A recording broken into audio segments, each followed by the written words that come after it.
event hosting, voiceover artistry, content writing. And I have interest in a number of other things as well: leadership, women's health, youth empowerment, and student and personal development. So that's one reason why Campus Tribe Cycle was born, because I also want to give back to my society. I want to see that undergraduate students are really well prepared for the four walls outside of school. Campus Tribe Cycle is launching with undergraduate students at heart. In subsequent events, in subsequent programs to come, our line of activities is going to be in such a way that undergraduate students benefit, and then they are prepared for life outside the four walls of school. And it is centered on SDG 4, quality education, because quality education is not enough if it can't prepare us for the four walls outside of school.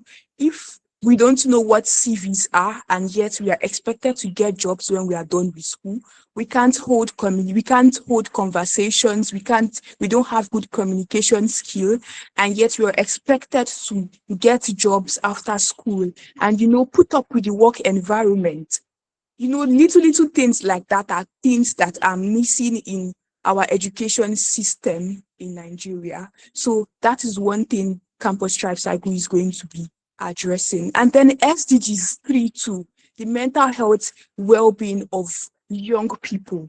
I'm a mental health advocate. So those two SDGs are the pivots on which Campus Tribe Cycle was built on. So welcome once again, everybody. And I would like us to use the comment section. Go to the comment section, type your name and type what university or school you're from.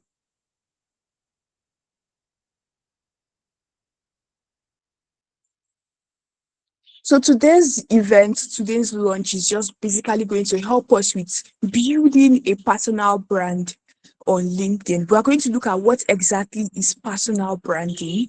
We are going to be looking at how to get started on LinkedIn. We're going to look at how to optimize our LinkedIn account. You see, LinkedIn is a professional networking social media platform. It's not like any other social media platform we have. It's a professional one in the sense that you can build a personal brand for yourself, even while still being a student, right? You can build a professional brand for yourself even while still being a student. You see, I consider LinkedIn as an online CV. LinkedIn gives you that opportunity to put yourself out there. It gives you the opportunity to make a list of the things you've been doing. You can showcase your work to the world using LinkedIn. So it's a global platform. And if you're thinking about going global this year, you want to be a global person, LinkedIn is that platform that is going to give you that leverage. It's a platform that will give you that platform, that global platform for you to put yourself out there. I can count a number of applications I've been opportune to apply for since my undergraduate studies, and a number of them would ask you for your LinkedIn URL, your LinkedIn account link, like a link to your LinkedIn account. And most of them would only even ask you for just one, and it would always be LinkedIn. It's only few that you will get to see they can ask you for LinkedIn and maybe others.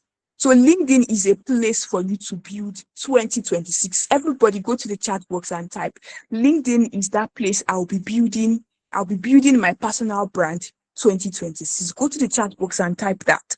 LinkedIn is that place, is that platform where I'll be building my personal brand 2026. And because of things like this, because of opportunities like this, the way I've built my personal brand on LinkedIn, I've been able to get most of those opportunities that I request for my LinkedIn account. In fact, I consider my LinkedIn account like a leverage for me, something that gives me an edge over every other person that applies for anything, because I've done the work. I've built my personal brand on LinkedIn. So if you go to my LinkedIn account, you can see what I stand for.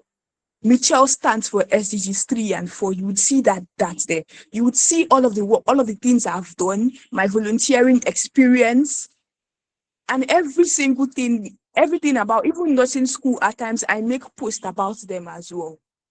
My achievements, everything I've done, I also make posts about them there. So I just want to go to the chat box and see what my people, my tribers are doing. Okay, somebody say, good evening, Madam Founder. Thank you so much. Deborah Oluwapelumi, welcome. Joshua is from the University of Ibadan. Joshua Didimus from the University of Ibadan. Deborah from Obafemi Awolowo University, welcome.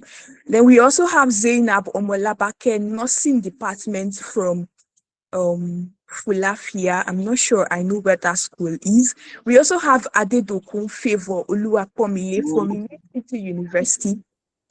We have Anita Ekwe Aga from Imo State University from the Department of Law. We have Okeke Emanuela from University of Jos, all the way from Jos. Welcome, Emanuela. We have Favor Akpan. Akpan Favor is from the University of Ibadan. Welcome. We have Ojela King Anuoluwa Ayomikbosi, University of Ibadan. Agbola Favor Buluwatife, Obafemi Awolowo University. Great Ife. We have Sakina Feisara, Nursing Department, Lautech. We have Samuel from University of Ibadan as well. We have Miracle Chimdindu from Godfrey Okoye University. That's beautiful. We have Ashaoluwa Mobolade from University of Ilorin. We have Eniola David from University of Ibadan. And beautiful, beautiful, amazing people, amazing names from amazing universities. I can't call all of our names, but we are so happy to have you at Campus Tribe Cycle launch, and we are hoping that you would get value. We are hoping that it would help you put your best foot at building a brand on LinkedIn this year. And yes, I can see every one of us typing in the comment section. LinkedIn is that place I'll be building my personal brand 2026. Thank you so much for that beautiful engagement. Thank you so much for that beautiful engagement. And you can keep it coming.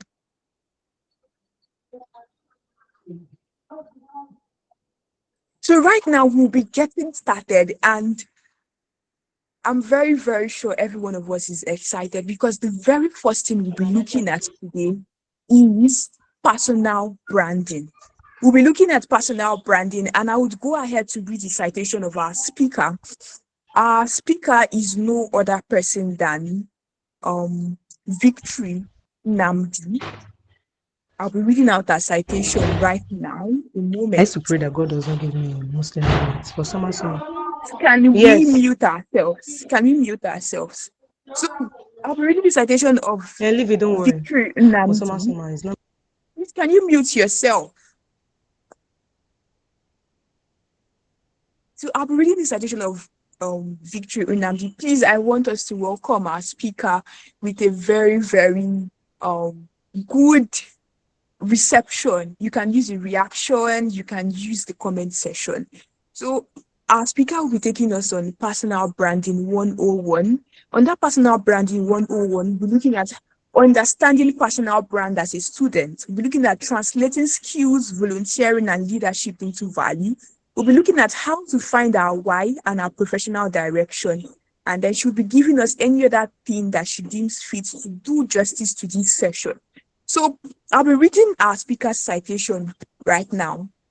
So Victory Nnamdi is a social media manager and personal brand strategist who partners with solopreneurs and small business owners to build authentic, strategic, and high-performing personal brands online. With a strong background in social media management and content creation, she has supported numerous individuals and brands in strengthening their digital presence, converting visibility into real opportunities, and creating systems that drive sustainable growth. Victory is known for her strategic yet people-centered approach. She doesn't just manage platforms. She designs customized social media systems that save time, amplify influence, and reflect each client's unique voice. She has managed over 20 high-impact profiles, written more than 100 scroll-stopping posts, and achieved a 200% increase in client engagement.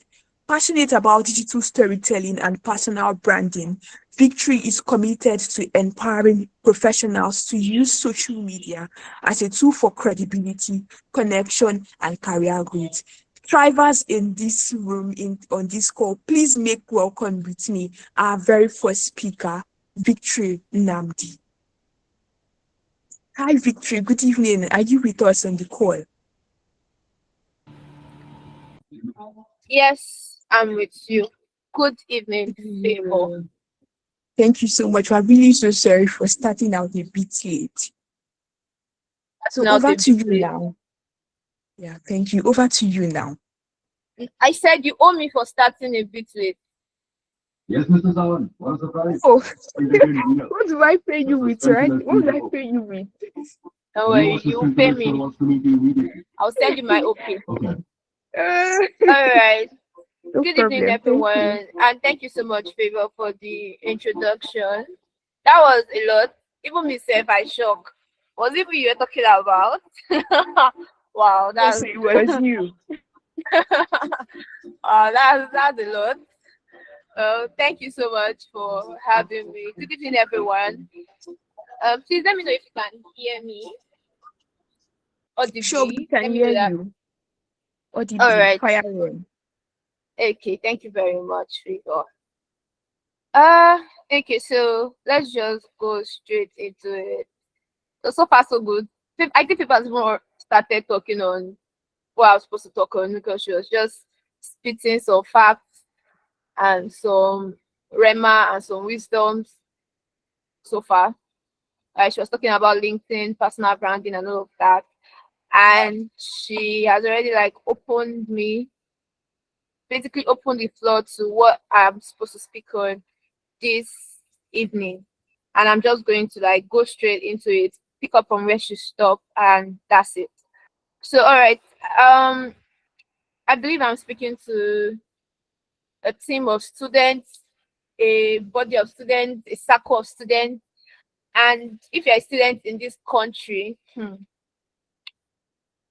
you will know that what you study, you can't work anywhere. Or forget that thing that our lecturers told us when you are doing your what's that word? When you are in school, when you're doing your 100 level orientation, they say with your course you can work anywhere. You can't work anywhere if you don't have connection, if you don't have the right skills, if you don't have the right if you don't have the trending course. When I say trending course, I mean courses that by the time you are done, you can actually have access to job opportunities. Courses like engineering, medicine. In fact, those courses gone now, you have to have connection to have a good spot to start by the time you are done with school. So all those bobo that they give us in 100 level, that if you are studying entrepreneurship, if you are studying some other weird course, if you are studying horticulture, if you are studying all of those courses, right? Of course, they are not bad, but because of the way our system is structured in this country, once you are done with your course, you can't just work anywhere. I'm just trying to debunk whatever they told us in 100 level. You can't work anywhere.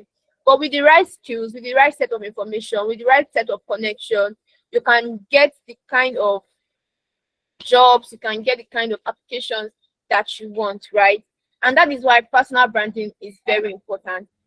This is something that I wish that I knew before I finished school. If this is something that I wish I started earlier. I mean, sometimes when I see some of the results that some people are getting on LinkedIn, I hear their age and I hear that they're staying 200 level, 300 level. I'm always ashamed of myself that I started so late. But regardless, I'm glad that I started. And I'm glad that this class is here for you guys so that you can start even before you finish, even before you leave school. So your personal brand is not something you can joke with anymore. Building a personal brand, basically, is not something you can joke with anymore. It is very important, and it's it should be the number one on your list right now. Yes, it's good to have a 5.0. Yes, it's good to be top of your class, but building a personal brand would give you more leverage, right? It give you more leverage if you are able to do it well and use it right. So before we divert, let's just go into the topic straight up. Personal branding 101. What exactly is personal brand? What exactly is building a personal brand?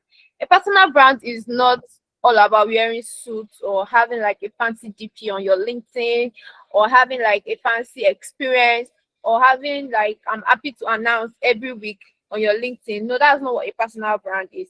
A personal brand is not something that is to be famous, loud, or pretending to be an expert. A personal brand is strictly you positioning yourself for quality results, for quality experiences, for quality networking, for quality building, and all of those things. The way you present yourself is what is called a personal brand. The way you present your value, the way you present your potential, the way you present your direction, your thoughts, your feelings, everything, the way you package all of those things is called a personal brand. And like I would say that your personal brand is like bringing all of your personality offline, online. It's like carrying all of you, right? Whatever you have, whatever you are, and bringing it to the online space and say, okay, this is me, and this is what I can do, and this is what I can offer, and this is what I think, this is what I value, this is what I am groomed with, or this is what I know. Do you understand? So it's basically taking all of you, right, online. So that is what like a personal brand is. So when you hear people saying, "Oh, I have a personal brand, I have a personal brand," that is just what it is. And by the virtue of you doing all of these things, that is when you now start getting a community that loves you, that appreciates you, that follows you. That's where you hear followers. That's where you hear community building and the rest of other things that you hear.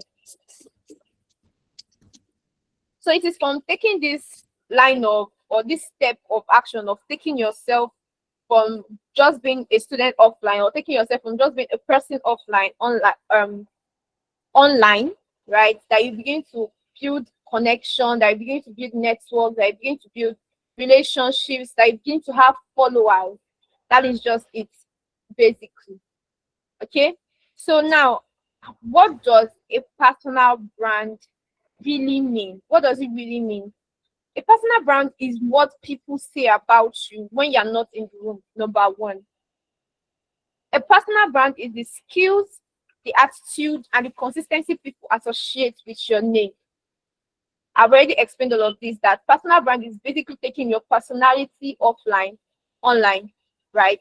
So when you're taking all of your personality offline, it means that whatever skill you have, whatever attitude you portray, whatever consistency you have, whatever people say about you offline, it's the same thing that they should be able to say about you online. Okay. Now, I'm not saying that you should come online and say all your life secrets, so or come and tell us all the story that did not concern us. No, I am saying that your personal brand or your visibility online should not be what I ordered versus what I get, right? It should be that whenever I'm meeting you offline, I'm able to say, oh, this is actually who this person is. I'm able to collaborate the idea of you I have online to the idea of you that I'm seeing as a person, right? That is what building a correct personal brand is. So it is not coming online to tell us all your secrets, all the information that we don't even need, all those unnecessary talks, all those unnecessary crying, all those things. That is not what a personal brand is, right? A personal brand is you portraying your essence, your quality. That is what a personal brand is. So as I was saying, it is you, your skills, your attitude, your consistency that people associate with your name. That is a personal brand. It is like the digital footprint that you leave online. It's like a digital footprint that you leave online. That is what a personal brand is.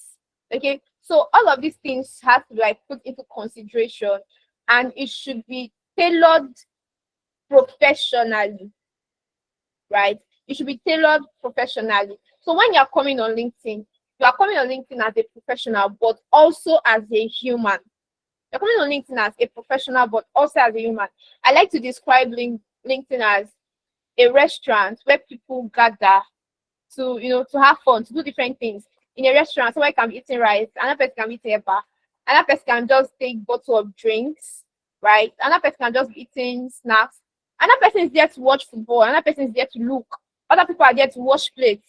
Some people are there to, serve people that come to get something. So it's a restaurant of different people, different activities going on there, different things and all of those things. And for you to be able to attract attention in a kind of place like that, you have to be authentic. That is, you have to be human, and you also have to maintain professionality. I hope this is clear. Please, if this is clear, let me know that you understand all I've said to this point.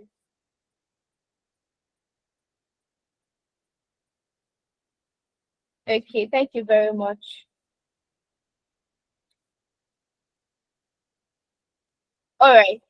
So now, as a student, you may say, "Oh, I don't have a lot to say online, or I don't have like the skill to come and start talking with online, or I don't have this, I don't have that, I don't have a lot of things."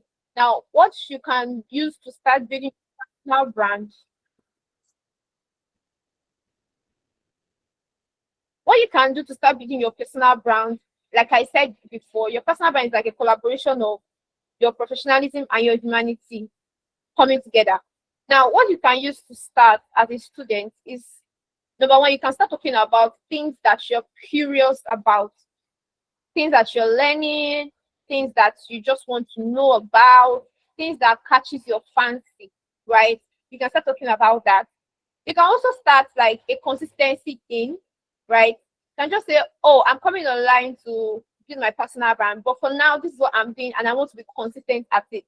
And that consistency would lead you to start sharing like your journey with us. You can start building your personal brand that way, right? You can also come and start talking about your capacity to learn. All of the things you're learning as a young adult, the shege you're seeing in Nigeria, the combining our parents, education, the educational system, getting 5.0, all of those things.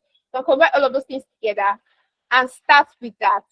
And you can also start talking about your values, your potentials, things that you love doing, things that you hate, what your thought is about a particular issue in your niche or anything like that. You can start talking about it. So being a student does not restrict you from having a personal brand. Being a student does not restrict you from starting to show up online. Being a student does not restrict you from starting where you are. But what you should have in mind is that as much as you don't have like a lot of experience to share, or as much as you don't have like a lot of expertise to share, you also have to position yourself in a way that will attract opportunities, right? You're not doing this for just doing sake. You're not doing it without an end product. You're not doing it without wanting something at the end. You are doing it with the mindset of getting results from it. So you don't do it shabbily. You don't do it without a plan. You don't do it without a sense of value, right? You start small, yes, but you start right. Very, very important. So why should you start your personal brand now? Like, why does your personal brand, why is it very important now? This is 2026, and should be told, you can't get job. You can't work anywhere now with your certificates. You need to have like an amount of skill. You need to have like skills, the right skill set. That's what you need to have, the right skill set. For example, I studied home science management from the University of Agriculture, Abeokuta. I studied home science management, and when we were doing our orientation, level orientation, they told me that by the time you are done with school, you can work anywhere with a certificate. They even listed like some places and all of that. Immediately I finished school, I did not see any of those places to work, right? I did I did not see any of those places to work. Now, this is not to badmouth whatever course you are studying, right? Whatever course you are studying is good. It gives you like an edge. Education is very important, right? The way you speak, the way you present yourself, the way you carry yourself to is very important, and it's only education that can give you that edge. So education is very important, but I would not advise you to rely solely on it. And this is 2026. Nobody hires based on qualifications again. You can be a first class student and not have anything to fall back on after school, right? You can be a second class student and not have anything to fall back on after school. So it's best that you start building skills as quick as possible. And when I say skills, I mean skills that are in high demand. Mention them: data analysis, social media management, virtual assistant, all of those skills that people cannot live without anymore. Because let's not lie, the ecosystem has changed and everything is now going global. Everything is now going the social media way. Social media is now like the real thing. That is where market is taking place now. It's no longer the way it used to be. In fact, AI has come to stay. So everything is going global and everything has changed. So for you to stand out, you need to have like a personal brand and you need to have a skill to back up your personal brand. Visibility is now where the money is. It is the way you are visible, that's the way you get money. Let me not even mouth it. The more visible you are, the more money you make. And it's only when you build your personal brand that you get that visibility. So employers don't just hire degrees anymore. They hire people, they hire sense, they hire skill. Opportunities come from visibility, not just from application. You can apply to 100 jobs and nobody will get back to you. But once you have like a visible brand, something to back it up, you begin to see jobs, like you begin to get jobs and opportunities that you don't even need to interview for, right? I know how many jobs and opportunities I've gotten that I don't need to go to an interview to work, or I just get it from referrals. That's because I am visible enough. Okay, so now your online presence can either open doors or silently close them. That's why you have to be very intentional about what you portray online. It can open doors and it can silently close them. With your online presence, you can get influencing gigs, you can get jobs, you can get referrals. And with your online presence too, people can still like badmouth you and say, no, be that girl way.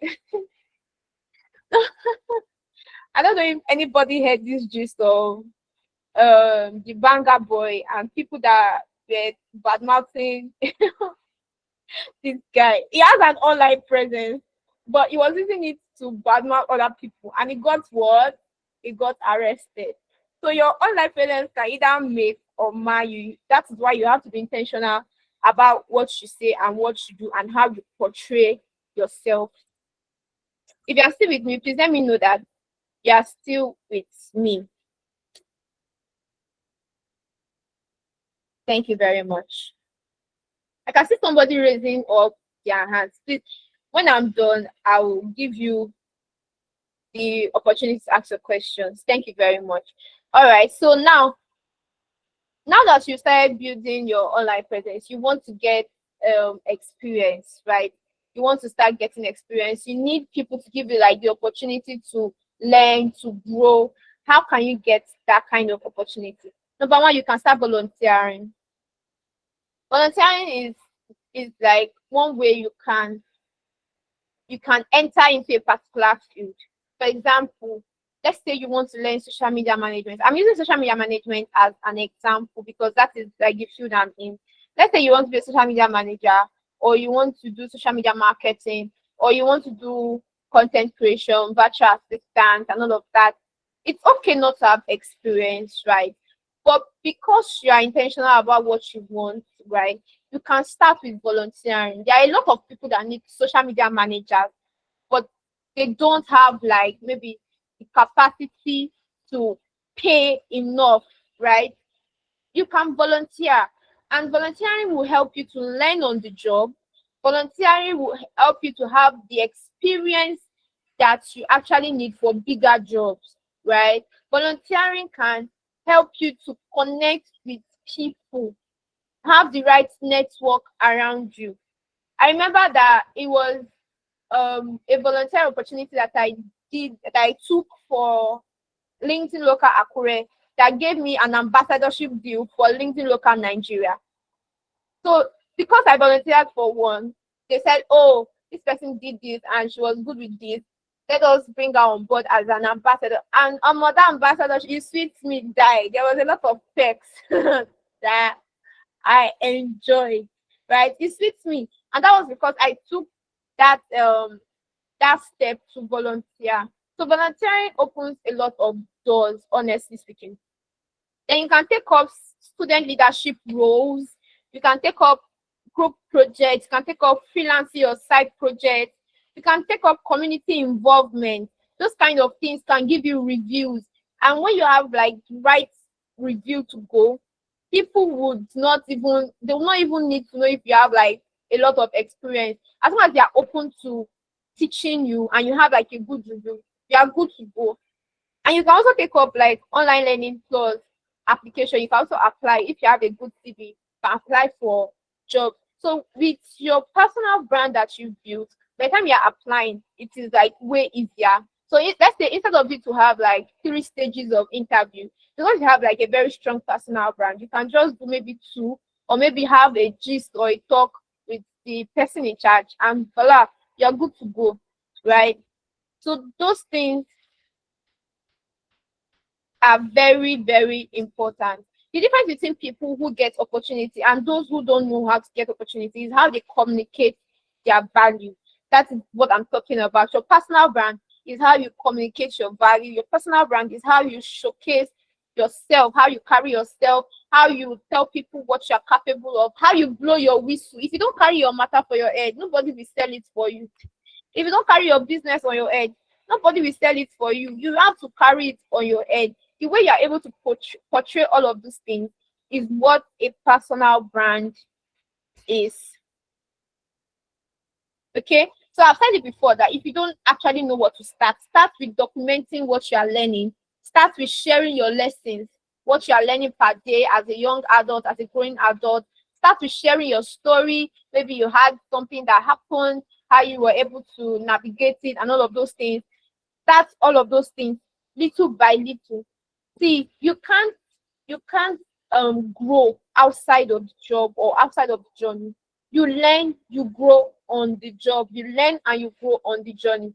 It is when you take that first step, that you begin to unlearn, relearn, and grow and improve. Nobody knows it at once, right? You are still unlearning, you are still growing, you are still improving. So don't be scared to start. If you scroll through my LinkedIn profile, go to the Isale, to the very beginning, you'll be shocked with what you see there. But over time, I have grown. Even the way I write is different from then, right? The way I speak is different from then. The way I communicate is different from then. So if you don't start, you will not grow. You will stay in the same spot. So please start, but be open to learn, be open to unlearning, and be open to relearning. That's how to just build a very good personal brand. I hope this is clear to this point. You are following me and you understand what I've said so far. Good, thank you very much. Okay, so now let's go to finding your why and your professional direction. One of the biggest struggles I have noticed is students and fresh graduates, they have like confusion, right? But when you start building your personal brand, it gives you like a sense of direction. Now, when the reason I say this is, by the time you take that first step into putting yourself out there, when you take that first step to becoming visible, that is when you begin to know, oh, these are the things I like, these are the things I don't like, these are what I want, these are the things I don't want. Okay, I think I want to be in this niche. Okay, I don't want to do this, I don't want to do that. I know a number of persons that they started up as maybe a virtual assistant, or they started up as a social media manager, but now they are doing something that probably they're into project management, they're into tech, and all of those things. So it is when you start that everything becomes clear. You begin to understand, and because you are seeing other people doing what you are doing as well, right? You are seeing other people, you are learning from other people. You begin to have like more initiative, more ideas. So confusion is very okay. Yeah, let me put it like that. Being confused is very okay. In fact, sometimes me myself, I'm always confused. So don't go and think that confusion is just for you because you are starting. No, everybody experiences it at some point, but it's very okay. It is like it's like it is like a hint to tell you that, oh, you are growing, you're moving forward, and you are not stagnant. If at any point you are not confused, it means that you are still in the same spot. It means that you are not moving forward, right? So take confusion as part of the process, but don't let it stop you from doing what you are supposed to do. Like I said before, it is when you are on the job that you learn. It's when you're on the job that you unlearn. It's when you're on the job that you relearn, and it's when you're on the job that you go. So let's bring this into personal, but it is when you start that you learn, you unlearn, you grow, and you keep improving over time. Okay, that is why you see our influencers once in a while they'll come and say, oh, I used to do this before, but now this is what I am doing. I used to do this before, but now this is what I'm doing. That is them trying to get clarity. Okay, so confusion is part of the process. See that confusion is what part of the process, but it shouldn't stop you from doing what you are supposed to do. So in finding your why, ask yourself, what do you enjoy doing? What are the things you enjoy doing? Do you enjoy advising people? Do you enjoy, a lot of people enjoy a lot of things. Me, I don't really enjoy a lot of things like that. But just ask yourself, what do you enjoy doing? What are you good at, or what are you willing to get good at? What problem do you care to solve? If you look around you and you see that there are problems here and there, what kind of problems do I want to solve? All of those things will help you to gain clarity. What topic do I feel agitated to? Like, what topic interests me the most? All of those things. What kind of problem do people ask help from me? Like, what kind of things do people ask me for help with? All of those things. Ask yourself those questions. By the time you get the answers, that's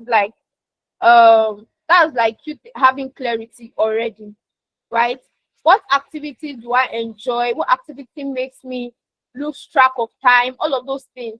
Ask yourself these very intentional questions, right? By the time you have answers to them, that is like a first sign of the step you are supposed to take. Okay, so now once you have like direction, your content becomes focused, your learning becomes intentional, and your networking becomes very strategic. So let me just say this. Once it comes to building your personal brand, once it comes to personal branding, like I've said earlier, it has to do with you, number one. It is you and you first, number one. Then number two, it is also has to do with your community, right? People that are interested in you as a person, people that are interested in your personality. It has to do with them also. Number three, it has to do with the people that you intend to help, right? It has to do with the people that you intend to help. And it also has to do with the network that you surround yourself with. It has to do with you, your community, the people you intend to help, and the network that you surround yourself with. So if all of these four things are in check, trust me, you are good to go. You are good to go. That is you building your personal brand, basically. That is you building your personal brand. So to wrap this up, you don't have to be loud. You don't have to be perfect. You don't have to have it all figured out. All you need to do is you need to be intentional and you need to start. Okay? Start where you are. Keep building as you learn. Keep building as you grow. Keep showing up as you grow. Your personal brand is a long-term asset. It is not short-term. Always think long-term when it comes to personal branding. Think long-term. Think 5 years from now. Think 10 years from now.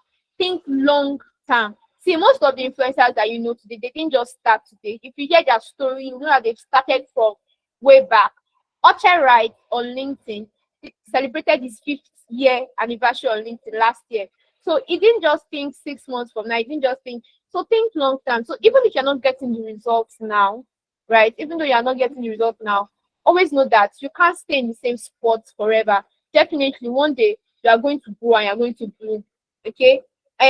Yes, Jasmine Ali, Gabi, Yasmin Ali on LinkedIn too. He didn't just start now. If you hear his story, he started way back. I think almost 10 years now or so. So don't think now, think long term and make sure that you brand yourself in a way that you remain relevant for long term. I hope with these 3 points of mine, I've been able to convince you are not confusing. That building your personal brand is very important and you need to start now. Don't wait till you are done with school. Start now because it will give you leverage once you are done after school. Thank you very much. And that guy that was raising your hand to ask questions, Favor, please let me have that person ask questions. Okay, no problem. Wow, wow, wow. Thank you so much, Victory. That was a beautiful and a very, very mind-blowing presentation from you. I really got a lot from it, and I'm very sure that every person on this call, every student on this call, as they've gotten one or two things they are going to run with after this masterclass. If you really got something, please prove it to me. Let the reactions come stronger. Go to the comment section. Please put the fire emoji. That was really, really a beautiful session from you, Victory. I really enjoyed it. And to the driver who raised his or her hand, if you'd like us to address the reason why you raised your hand, please can you unmute and speak?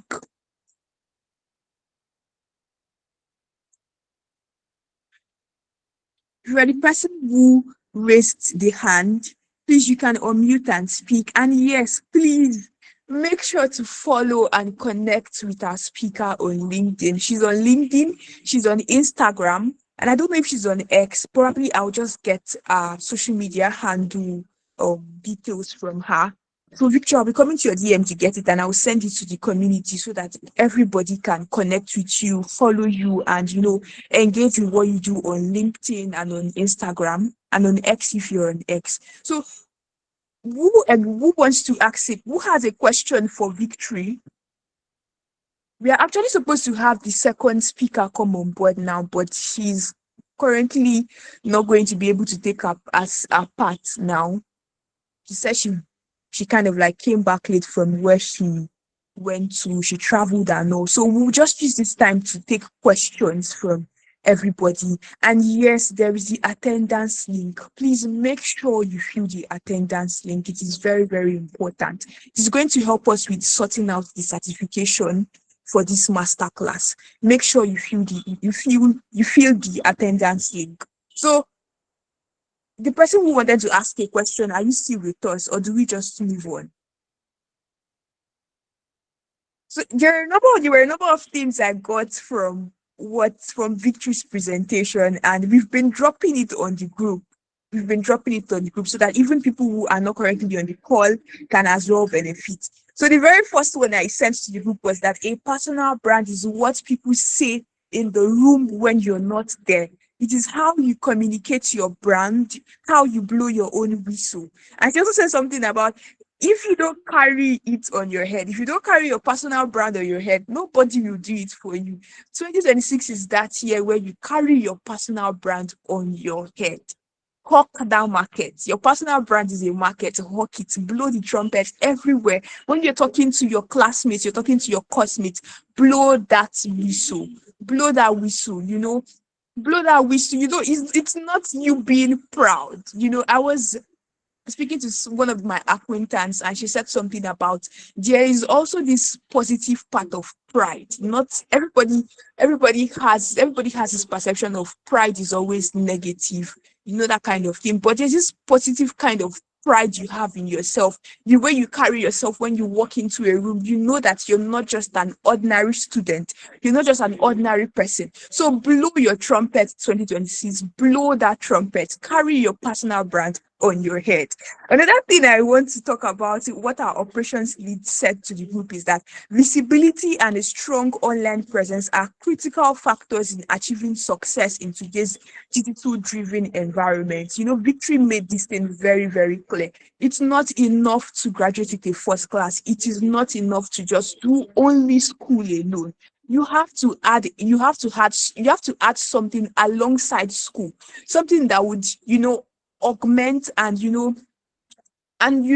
uplift the way you present yourself, even for jobs eventually, right? So you need to work on your visibility, and building a personal brand is one way to work on your visibility. Another thing again is volunteering provides an opportunity to gain practical experience even while building meaningful professional connections and learning on the job. So if you're a driver, you're on this call, you've not thought about adding volunteering to your 2026 resolutions, please go back and visit your resolutions for this year. Make sure you add volunteering. And another thing about volunteering is that you get to meet people. You get to connect with people. You never can tell who is that person that would speak your name or say your name in places that matter. And you get to meet people when you volunteer. You want to connect with people more this year. Volunteering is one way to do that. Another excerpt is that it is when you are on the job that you can learn, unlearn, and relearn and keep getting better. Confusion is part of the process, but it shouldn't stop you from building. I think I want to say this is my favorite part. A lot of times we want to start out when we've figured out everything. And honestly, it's not possible to figure out everything at times. You just have to put your best foot forward and start doing something. You don't have to have it all figured out before you start building your personal brand. Start from somewhere. So putting out your best foot, starting out something is how you gain clarity in the long run. Personal branding provides clarity, purpose, and a clear sense of direction in one's professional journey. That's another excerpt you want to take note of. Another excerpt again is that one does not need to be loud, flawless, or have everything figured out. What matters is consistently building, learning along the way, and building a long-term perspective when developing a personal brand, even when immediate results are not evident. So results don't have to be evident. I can testify to this particular thing because when I started building a personal brand on LinkedIn, I was in my fourth year. Can you mute yourself? So when I started building my brand on LinkedIn in my first year, it was not easy. At some point, I felt like, okay, I want to give up. And then even studying a course like mine, studying nursing is very, very demanding. Nothing students in the house on this call can so relate. Nothing is that course that do I say nothing is very jealous? So nothing is that course that wants all of your attention. It doesn't want you to give any other thing attention apart from it. But then when you come to events like this, you realize that life is not only about what you study in school. Then you will definitely try to find a way to add something to what you're doing in school, right? Another excerpt again I want to drop here is that a moment, let me see. Okay, my community manager typed on the group, if you don't carry your personal brand on your head, nobody will do it for you. Blow your trumpet. Thank you so much for reiterating that, Lois. It was very important that we actually did that again.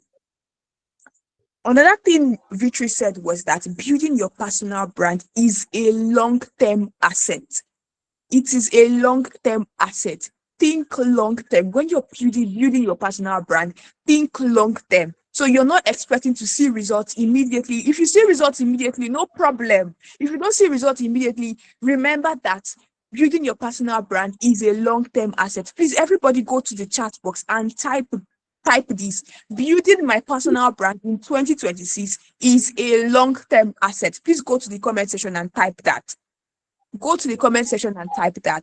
And I want that to keep on ringing in our heads, in our minds. It is a long-term asset. It is a long-term thing. So you're not expecting to see results immediately. And like I said earlier, if you see results immediately, fine, it is very good for you. But if you don't see results immediately, please keep on building that brand. You don't know where it is going to be of help. You don't know where it's going to open doors for you, right? You don't know where that personal brand you've built would open doors for you. Another thing again is digital footprint.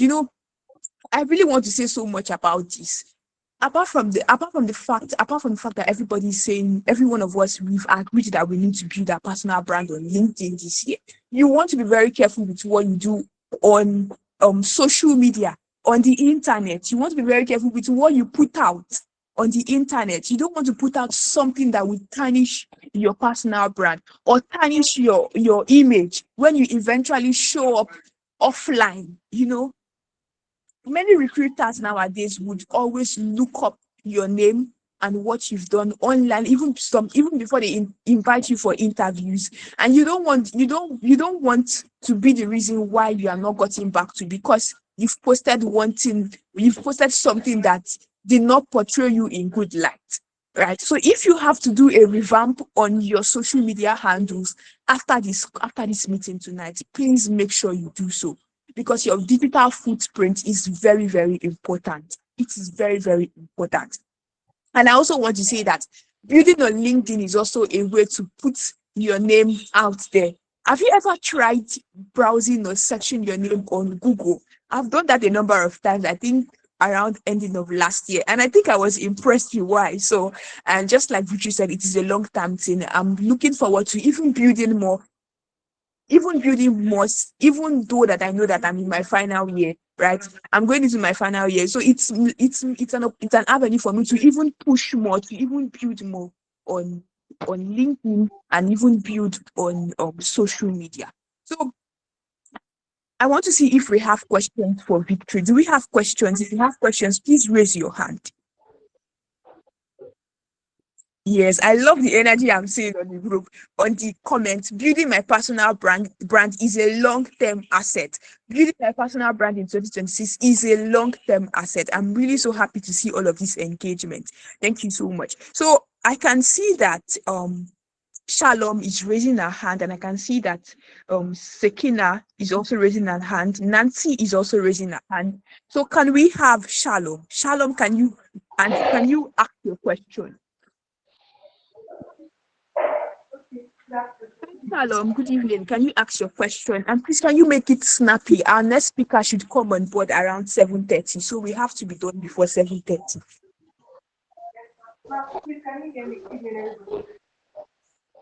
Is that Shalom? Yes. Yes, I can hear you. It's a bit faint though, but go ahead. Okay. Yes. So, the question I wanted to ask is that, do people earn money from LinkedIn, and how does it work?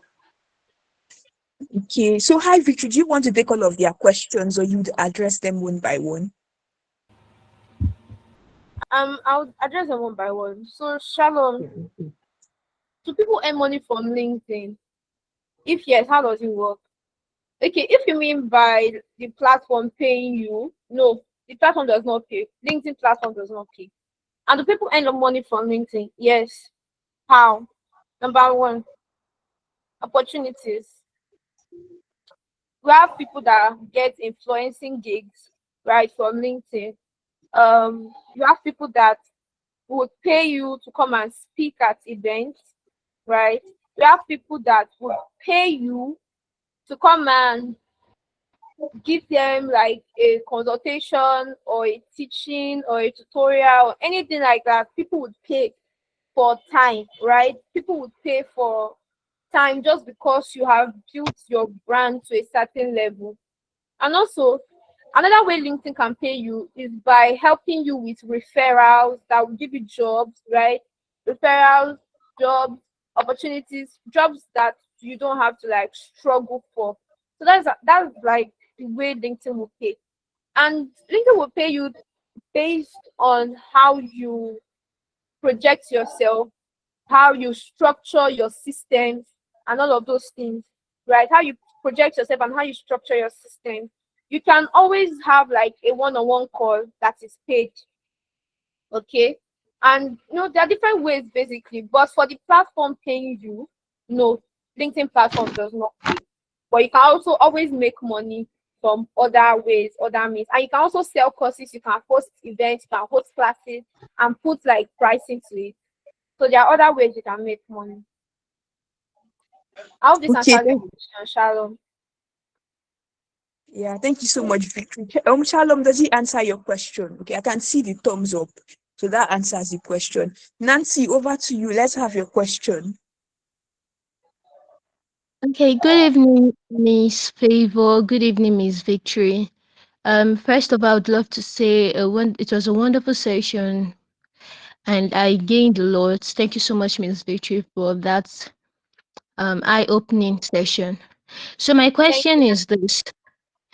Um, for you made mention that it's confusion is it's actually okay when you want to start, and then you can just start from anywhere.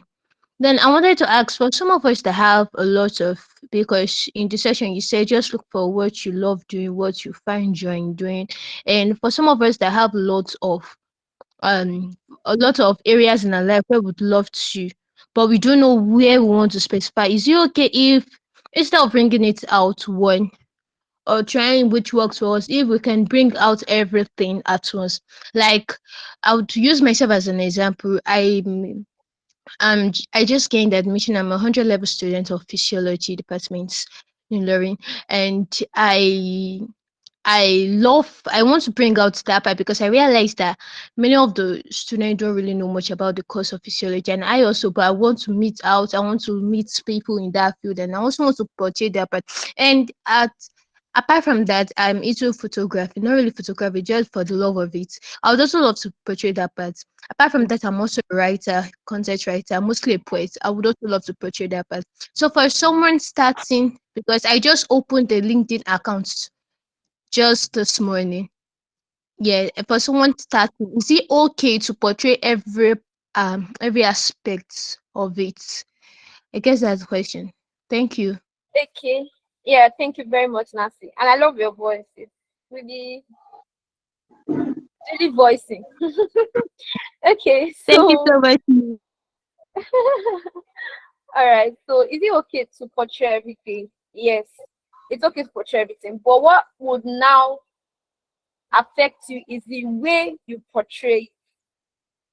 So there are some people that they come online and today they're talking about photography, tomorrow they're talking about content writing, next tomorrow they're talking about psychology, the next day they're talking about different things at different times, right? That way it will cause like a confusion for the people that are okay trying to understand you and follow you and all of those things. That is not ideal. But there's also another way you can portray everything about you, right? But you would make it very strategic and very intentional.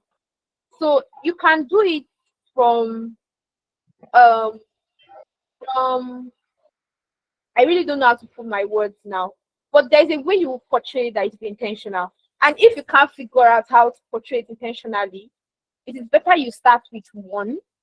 Then as you go, you keep on infusing others. Do you understand? I just can't place my words right now, but what I'm trying to say is that you can share everything about you. You can share what you like, you can share what you love, you can share what you're interested in, you can share what catches your attention, you can share all of those things. But you should put one as a priority. That means the one that will make you money. Because honestly speaking, money is very important. Money is good for life. If you are on this life and you don't have money, you will suffer. So money is very important, right? Based on order of preference, look at the one that would give you more visibility, more access to opportunities, right? More access to opportunities and more like more money. Let me put it like that, more money, right? Put that one as priority. Why every other one can come in as the things you love to do. Yeah, I think that is how I want to explain it. Do you understand what I'm saying? Put that one as a priority, then every other thing can come up as the things you want to do or as the services you also offer aside this one. So it means that there will be a main one and there will be branches on that. Is that clear now?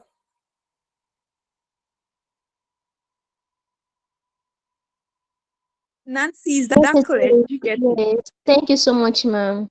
I'm good. Yeah. Thank you. That was insightful. Yeah, thank you so much. If you don't have money, you will suffer. That's very, very relatable. Money is important though. We are students and we understand Sakpa. So money is very, very important. Hello, Sakina or Sakina. I'm really so sorry if I don't pronounce your name well. You can just help me, teach me how to pronounce your name right. So we can have your question now. Floor is open for you. Good evening, Miss Favor. Good evening, Miss Victoria. So it was okay. Oh, I am Sakina actually. The correct pronunciation is Sakina. I really enjoyed this session and I must say I've really learned a lot of things. Now my question is now as a final year student with just a few months left to graduate, who has really been doing more of academics since the first year. So this feeling has been engulfing me. This feeling of is it not too late? And besides, which skills? How do I even leverage this platform such that the remaining few months will be more productive and be more productive than the other ones, and it will be able to give me my social media also, I would like to know if about the connecting. Now, as a beginner on LinkedIn, is it okay to just narrow your connections with people in your niche, people in your field, or it would be better to connect with all other people too? Those are the questions I have, ma'am. Okay, hello, Sakina. Am I right? Yes, you are. Okay, hello, Sakina. The correct pronunciation of my name is Victory, not Victoria. All right. So let me just answer your question. First question, it's not too late to start. It is not too late to start. And how can you leverage the remaining few months that you have? You can leverage it by sharing, um, maybe like you start with an introductory post, who you are, what you do, all of those things. Then you can also start talking about your journey as a final year student, all the shege that I have seen, what you are learning, your expectation for life after school, all of those things, right? You can leverage it. Then also, if you don't have a skill at the moment, try and look for a skill that interests you and start learning. It's not too late. You still have 3 months to start. You can learn a skill within 3 to 6 months, depends on how fast you are, right? Learn that skill, then start. Like I said, you can take up volunteering position. Start talking about the skill you are learning and what you are learning so far. Let's say, for example, you are learning maybe you're learning social media management. I don't really know have another example because you're learning social media management. Let's say today you learned about the way the different platforms work. You can come up on LinkedIn and say, "Oh, today I learned about this, and this is what I learned about." Just talk about it briefly and all of that. So you can start that way. It's not too late to start. Don't think that it's too late to start. Start regardless. Okay, start regardless. At least you're still in school. You still have like leverage. I started when I was done from school. So you can start, it's not too late. Then your second question, do you only connect with people that are in your niche? I would say no, don't only connect with people that are that are in your niche. Connect with people that are active, connect with people that are friendly, connect with people that are in a separate niche from you. The more you connect, the more you have like a wide range of visibility, and the more that you get seen, noted, and heard in different places. You might not know the one that will work, right? So don't restrict yourself to connecting with people in your niche alone. Connect with other people, have friends, have fun, enjoy yourself. Okay. So I hope I answered your question.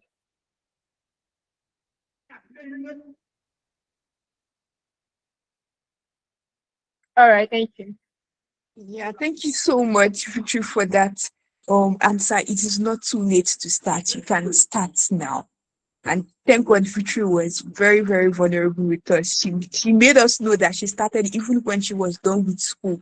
So you still have about 3 months or so like you said, to the end, to you finishing school. So you can start A something lot as can well. change in 3 months, actually. So just start. Yes, just start. It is a long-term thing. Just start. Hi, got you. Let's have your question. Hi, good evening, Miss Fivo. Yeah, Miss Victory. Thank you so much for this wonderful session. It's actually a great one. So, yeah, my question is straightforward.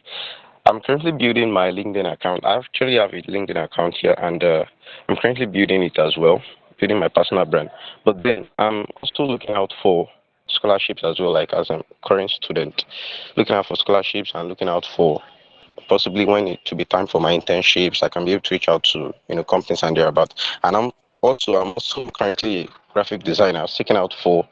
I haven't gotten a job yet from LinkedIn, yeah, but I hope to get to. So, but I'm also setting my profile as well to get jobs and that. So I'm looking at, won't it be like there'll be a kind of confusion that when someone comes to my page, so as a graphic designer, maybe I want to get the scholarship opportunities, and those people that want to give you a scholarship or whatever come to my page and see most of design works or they're about like.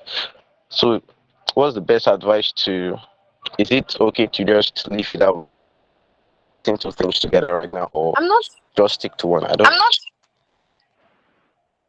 not sure I understand Hello. your question. Just you said Can you hear me? you said you want scholarship opportunity. Yes, like I'm setting my profile. I don't know how to put it right. What I mean is, like I do apply for some of scholarships, and most of the scholarship they do say, okay, drop your LinkedIn profile, meaning they want to see maybe some things and there. But that's what I feel. So, and also aside from that, I'm seeking out for like looking for to get jobs on design. So, like my profile is set on two things. To like if you now to say that I have some academics and this about got certificate there about this and all on design. So I'm looking like, is it okay to do like, I don't know if you get what I mean actually right now, to put two things together. I'm a designer and also don't know if I the right way to put it right now. If you Okay. understand. Sorry, can you mute your mic? I can hear myself. Okay. God's will. If I understand it clearly, you want to get scholarship opportunities and you also want to make money from graphic designing and you don't know how to collaborate both of them together. I'm sorry, I'm not really vast in this scholarship thing when it comes to seeking for scholarship opportunity. I'm not vast in it, but I'm not sure you seeking for scholarships in affects what you do and in any way on LinkedIn. Let me know if I'm wrong. Does it affect it?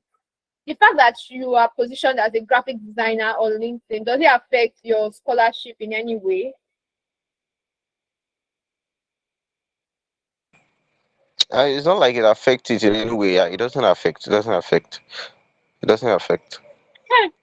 So if it doesn't affect, just do your thing. Keep on being a graphic designer, or keep on positioning as a graphic designer. Any scholarship that doesn't like the fact that you're a graphics person, I don't know, the person should, or maybe you have like two different accounts or two different um um two different social media profile, right? To show one for being a scholarship and the other one for a graphics designer. But I don't think it should affect you seeking for a scholarship in any way. Basically, what I think those guys want to see from your profile on LinkedIn is how positioned you are, how intentional you are, how active you are. I think that everybody believes that if you're on LinkedIn these days, it means that you are very intentional, right? That's what people are believing these days. So they feel like if you're on LinkedIn, you're intentional and you are very professional. So I just think that is all they need to see from your profile. Basically, that is all they need to see, right? Even if you apply for a job, anybody that asks you, I want to see your LinkedIn profile, what they're trying to check out there is how professional you are, how intentional you are, active you are. That's just a bit. Nothing concern them concern whether you're a graphic designer or anything like that. I'm not sure it stops you from getting your scholarship. Yeah, you're welcome. Okay, thank you so much, Victory. We also have um another speaker who is going to address opportunities, internships. So I want to believe that still portraying yourself as a graphics designer and still portraying yourself as someone who is looking for internships should not affect or distort each other. So just know how you want to put yourself out there. You can juggle both of them together actually. You just have to be very strategic about it. What opportunity, what internship are you looking for? Maybe you want to be putting out posts on volunteering opportunity, on volunteering works you've done around it. Maybe you're seeking an opportunity with maybe you're seeking an opportunity with where's the name now? And or like with an oil and gas organization, you might want to post about your IT experience, your CWS experience, how you went to maybe a small oil and gas company around your place, around your school, or around where you stay. You want to post about your experience, things like that to make you Yeah, credible. and It will your give CV you. too. Yes, You want to see exactly. It your would also CV help you build your also. TV. Yes, yes, yes. Thank you so much, Vicky, for corroborating my little talk. So I want to believe we've answered your question. Is it God's will or God's will? I don't know. Have we addressed that question? Okay, yes, thank you so much. So right now, do we have any other person who wants to ask a question? Um we just have the opportunity for one person to ask a question and then bring on board our second speaker. Okay, Tofumi is raising her hand. Tofumi, can you ask your question in about 2 minutes or so? Good evening, ma'am. Good evening, everyone. Mhm. Thank you for the opportunity to ask this question. And can you hear me? I've lost my voice and I don't just want to be talking. Sure, we can Okay. hear you. So my question is, I have a LinkedIn account, but I don't know how to verify the account. About the ID verification, how do one go about it? Okay, Tofumi, good evening. Sorry about your voice. First things first, let me just say this. Whether you are verified or you're not verified doesn't affect your personal brand, okay? So you don't have to like kill yourself over getting verification. Then how can you get verified? You need to have like your international passport to get verified. And also you can get verified using a work email that has a verified domain. That was what I used to get my own verification. I have like a work email with a verified domain. That was what I use. So it's either you have a work email with a verified domain or you use your international passport to verify. Basically, what they are looking for is any passport that has the one seal. There's a particular seal they'll ask you to scan or send, something like that. So, but whether you're verified or not, it doesn't affect your personal brand. Basically, it doesn't stop you um from building. It doesn't stop you from growing. It doesn't stop you from doing you. The only advantage that a verified account has is maybe more access to um security, like a two-factor authentication something. So that's just it.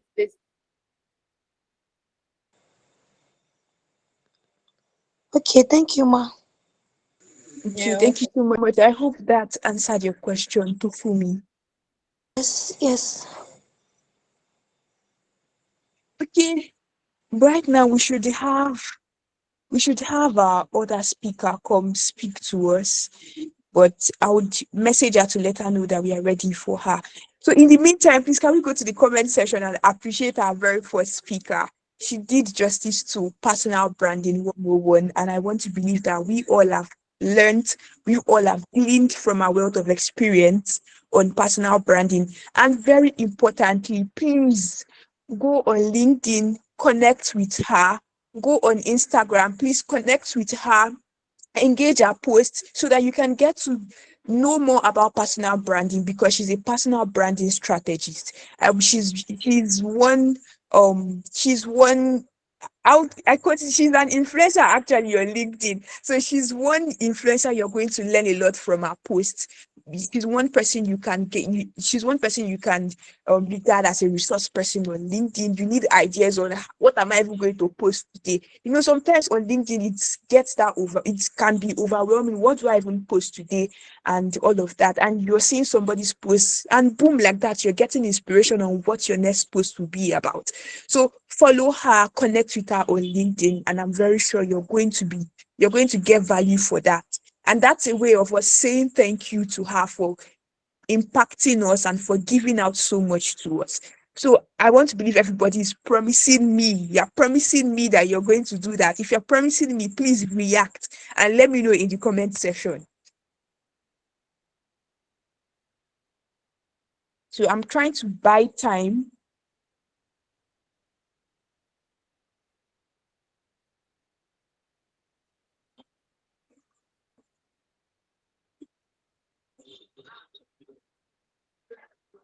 Yes. Thank you so much, everybody. And of course, please make sure you fill the attendance link. Make sure you fill the attendance link and drop one or two things about what you've learned during today's session. If it's from Miss Victory's class or from other speakers who will be coming on board, please make sure to do that. Somebody said, honestly, the session is a very insightful, practical one. I don't think personal branding 101 could have been more simplified. Thank you so much, Miss Victory. Thank you so much, Victory. This is really, really beautiful. And this is our heartfelt thank you to you. So right now, ladies and gentlemen, students of amazing, beautiful universities in Nigeria, Republic of Nigeria. Right now, we're going to be having our second speaker, and I will be reading a citation. If you're excited to have our second speaker, please make some noise in the comment section. Give me some reactions that would prove that. So our second speaker is no other person than Chioma Amadi. And I'll be reading a citation right now. So Miss Chioma Amadi will be taking us on, sorry, a moment.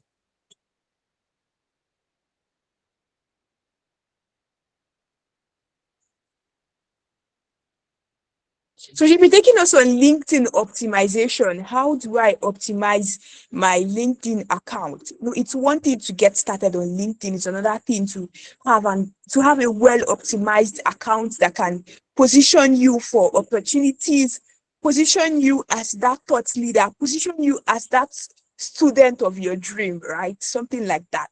So she's going to be speaking to us on LinkedIn optimization and visibility. She'll be touching headlines, summaries, experience sessions, how to look professional even as a student without lying that you have a job. And then building authority as a student, content ideas for students. So right now I'll be reading a citation. So Ms. Chioma Amadi is the founder of our Growth Hub, a remote work strategist and a career trainer who helps African professionals assess global opportunities. Our work focuses on clarity, positioning, and practical execution in the remote job market. She believes talent is everywhere, but access is not. Through her training and content, she breaks down complex career concepts into simple, usable steps. She's known for being honest, clear, and deeply practical. Our goal is to help people build careers that travel beyond borders. Chioma teaches professionals how to compete confidently in global hiring spaces. She helps them communicate value clearly through resumes, portfolios, and interviews. She emphasizes preparation and strategy and addresses location bias with smart positioning. Our work helps people avoid costly mistakes that delay growth.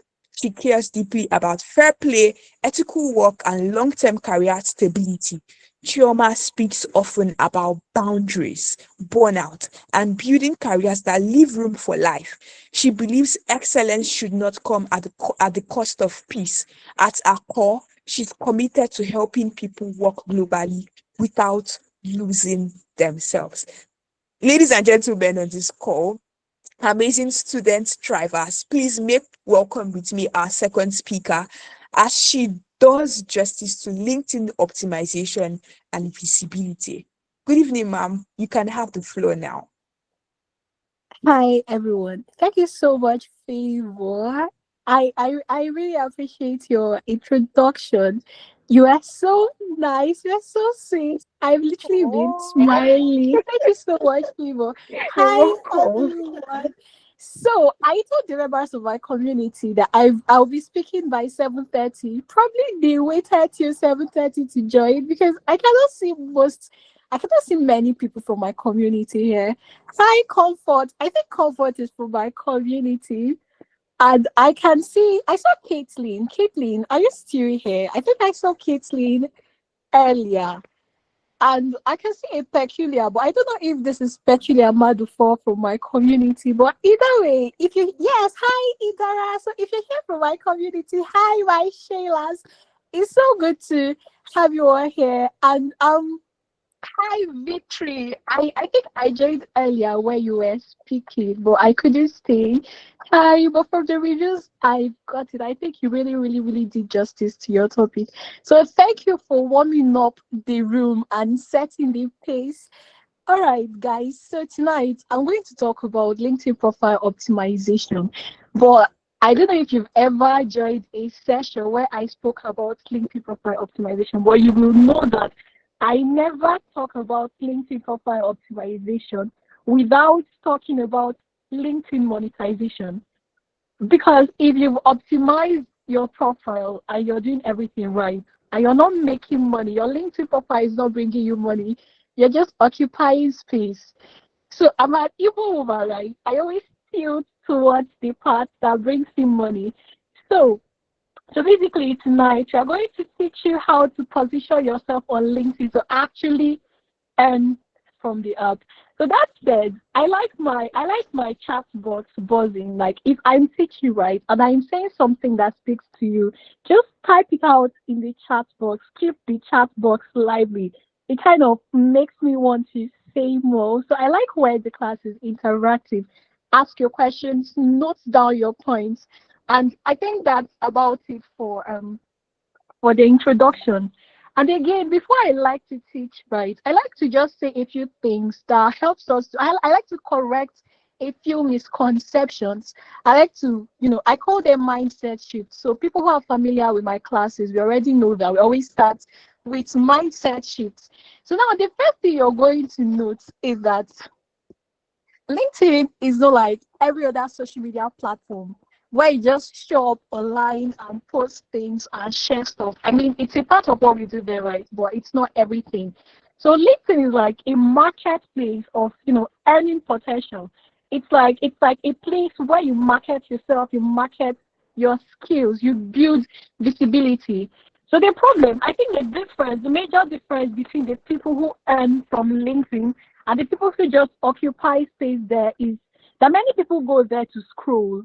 Only a few people go to LinkedIn to, build visibility. And it's so sad because the currency on LinkedIn, what actually brings in money on LinkedIn, since the app does not pay, is visibility. Do you understand? So that's I don't know if you've not noticed, it's usually the people who are visible on LinkedIn that get all the brand deals, or the brand partnerships, or the brand ambassadorships.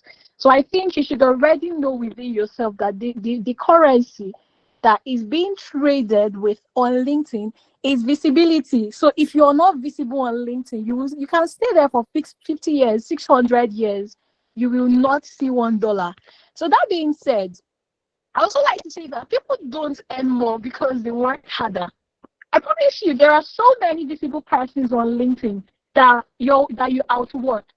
You work a lot harder than them. If they say if they put two of you in a room and you're like, you guys should do this thing, you will outwork them. So the thing about LinkedIn is that it doesn't really, really, really, really, really, really, you don't need to work harder on LinkedIn to earn more. Do you understand? So people earn more on LinkedIn because they are seen by better opportunities. And the people who get paid well online, they're not usually the most skilled. They're not usually the most skilled. The first time I went viral on LinkedIn, it was by mistake. I didn't even know I was going to go viral. I just made a post and it kind of blew up, and that was it. And I was like, well, if my post goes viral, I think I should as well, make use of it. And that was how I started to build my brand. I went viral on LinkedIn by accident. So, and I know that it has probably happened to a lot of persons. And that's why I always say that the people who get paid well online, they are usually not the most skilled. They are just people whose presence signals value. I know there are certain persons on LinkedIn that whenever you see their post, you cannot scroll past, because you know that this person will definitely share something worth learning. So that's the currency you trade with on LinkedIn. Now, another thing you have to note is that on LinkedIn, you're not looking for a job. LinkedIn is not a job board. It's not somewhere you go to look for a job. It's not somewhere you go to upload your resume and hope someone hires you. What you do on LinkedIn is that you're building, a personal digital asset. So your profile is not a CV. Your profile is like it's a monetizable identity. It's something that if you do it right, it will constantly bring in money. Do you understand? So a strong LinkedIn profile can bring clients and not just employers. When you have a clear professional brand, you can attract speaking gigs, consulting, brand partnerships, collaborations. The list is literally inexhaustible. There are so many opportunities that you can attract if you have a strong LinkedIn profile and a clear professional voice. Now, another thing you also have to notice that people who optimize LinkedIn early, they usually end up with networks that compound over time. If you follow me on X, you notice that there's something I always say. I always say that consistency compounds. If you're showing up every day, right? I don't know. You don't most times you don't see the results immediately, but over time when you look back, you actually see that, oh, this is how far I've gone. So consistency compounds like mad.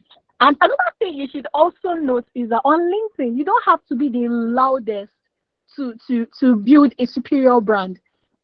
And on LinkedIn also, you don't compete with noise. LinkedIn is not like TikTok that you have to be the noisiest. You have to, outdo the other person to get seen. So I think that's one advantage that we have on LinkedIn, because you're not posting to impress your peers.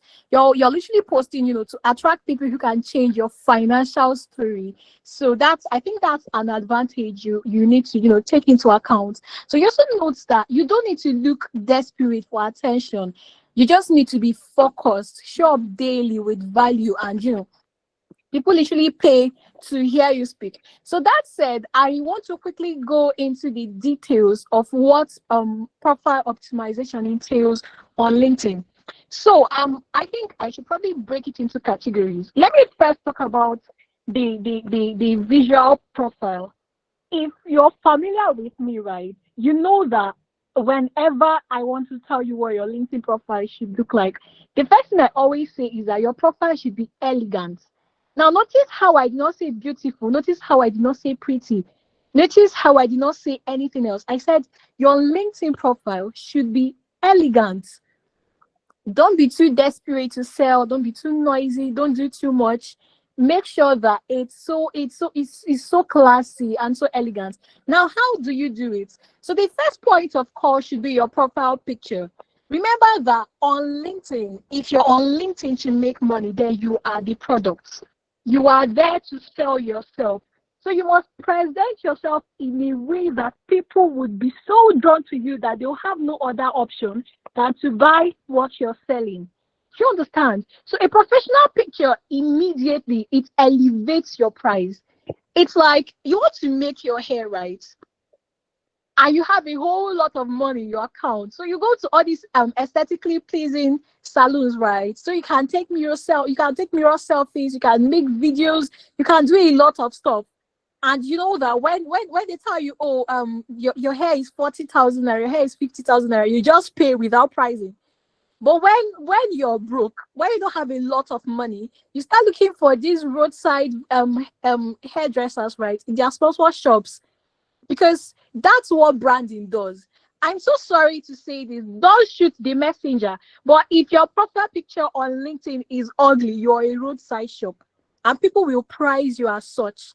That's how it works. That is literally how it works. So that said, like I said, you are the product. So your professional picture immediately elevates your price. So if you want to think of what to use as your LinkedIn profile picture, you must take a picture in a clean background.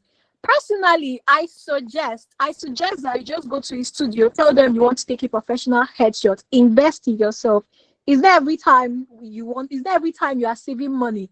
Is there every time you want to manage your money? Do you understand? If you want to make money, you have to spend money. You have to invest in yourself. You have to elevate, you have to elevate your appearance. So your profile picture, I suggest that you go to a photo studio, take a professional headshot in a clean, neutral background, simple colors. Your expression should be calm, but you should also look confident. Don't look sad. Don't look unapproachable, so that you will not scare away your customers. Of course, good lighting, proper posture. Don't pose like you have, I don't know, like you have scoliosis where you don't have it. Unless you have scoliosis. This is without prejudice to people with scoliosis. But if you're okay, please straighten your spine. Look confident. Look classy. Look elegant. Do you understand? So that being said, like I said, self-confidence in a profile picture, it increases, your perceived income potential. People trust anything that looks intentional. If I see your profile picture and it looks like they forced you to snap this one, I'm going to be like, I better go. Let me not come and work with somebody that will carry my money and tight face. I don't have strength to shout. I'm the only child. These things. That's literally how it works. Now, another thing also you should invest in is your banner design. Don't use Canva unless you're a good graphics designer. Canva, what's it called now? Canva background picture will always show. It will always show, and it will not look elegant. I'm so sorry. Again, this is without prejudice to people who use Canva. But if you did your own by yourself, that Canva kini that everybody uses that has that keyboard and that cup of coffee edge, or remove it. Go and get a graphics designer. Tell them to design a good banner design for you. Okay. So you should use, when you're designing your banner, I suggest that you choose a brand color so that people can remember you for it. So on your banner design, you just use a short phrase that tells us what you do. Your banner design is like your business card. Now you're going to treat your LinkedIn profile like your office, right? So if I come to your office, I've already seen your profile picture. Oh, this place is fine. This is not a roadside shop. So I want to get more details on what this person does. So I visit your banner design. What does this person do? Oh, this person is a virtual assistant. This person does this and this. Where is their email? How do I reach out to you? I'll look up, oh, this is your email address. Oh, this is good. Or, if probably I can send a DM or something. Do you understand? So you need to procure a good graphics designer to do your banner design. Your banner design should tell me in one sentence, what do you do? And of course, if you cannot tell me what your brand does in one sentence, you have to revisit the drawing board. You don't have a proper brand. No matter what you do, you should be able to tell someone in one sentence what your brand does. So that said, of course, you should make sure that your banner design is not chaotic. There, I don't know. I've seen a lot of banner designs that I don't know what you do. Everything is there. You're a hairdresser, you're a shoemaker, you're a carpenter, you're a virtual assistant, project manager, go, every single thing is there.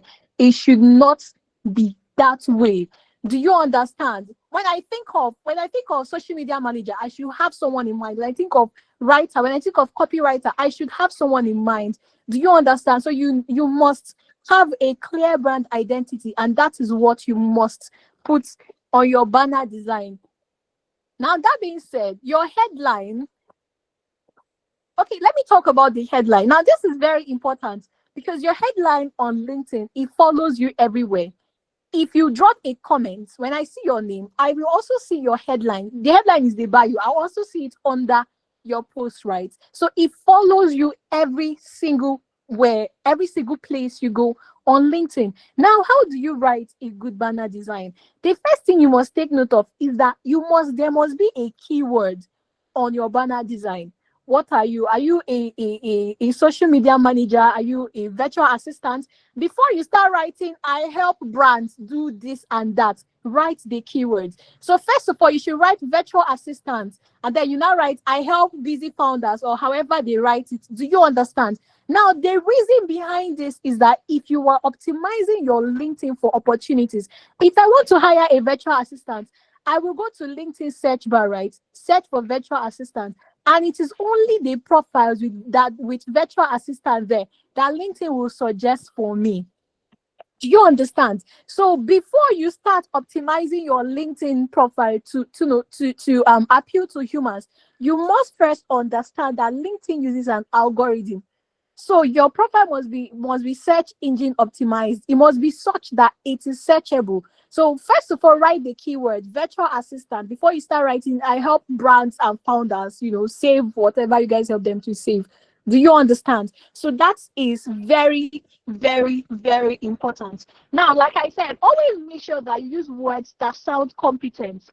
Don't go and be begging. Please hire me to do this and that. Please work with me. Please this, please that. You're not a beggar. Leave begging alone. Build your brand confidently. You will attract opportunities. You will not need to beg anybody for anything. And of course, always position yourself as a professional. I've seen so many persons, a newbie virtual assistant, beginner, aspiring aspiring this and that and that and that and that. Stop aspiring. Write it there. See, even if you're still learning the course, write virtual assistant there and then post. When you're posting, post your learning process. You don't have to wait till you're there already to start putting yourself out there. What do you mean aspiring? Stop aspiring. Every time aspiring, you don't used to stop aspiring. From one course to another, from one boot camp to another, you're jumping up and down. Anywhere they call boot camp, you have registered. I don't know where you guys used to see money to be registering for all these boot camp, but it gets to a point. It definitely gets to a point. Do you understand? So please remove that aspiring from your profile. They not use it and swear for you. Put what you do there. Start building. By the time you finish learning, by the time you feel like you are ready, you'd have had a solid brand to fall back on. Do you understand? So if you have beginner, aspiring, newbie, go and remove it with immediacy. Now that being said, your about section. Now your about section is it's just a free space that LinkedIn gives you to to advertise yourself. So if I come to your profile and I see, oh, this is a virtual assistant, what your about section should do is that it should answer the question, why should I hire you? What makes you different from other persons? Why should I hire you? Do you understand? Of course, I've searched LinkedIn. I've seen 9 million virtual assistants. But why should I consider hiring you personally? That is what that's what your about section should answer. So what do you put on your about section? Number one, who are you? Oh, I'm Chioma Amadi. I'm a career visibility strategy with blah blah blah strategies with blah blah blah years of experience. Do you understand? So the first slide should be who are you? The next one is what do you do? Do you get? So I help I position remote workers for global opportunities. I do this and this and that and that and that and that and that. Now, when you're finished doing it, you're going to explain how do you do the things you do. Of course, you've told me your role.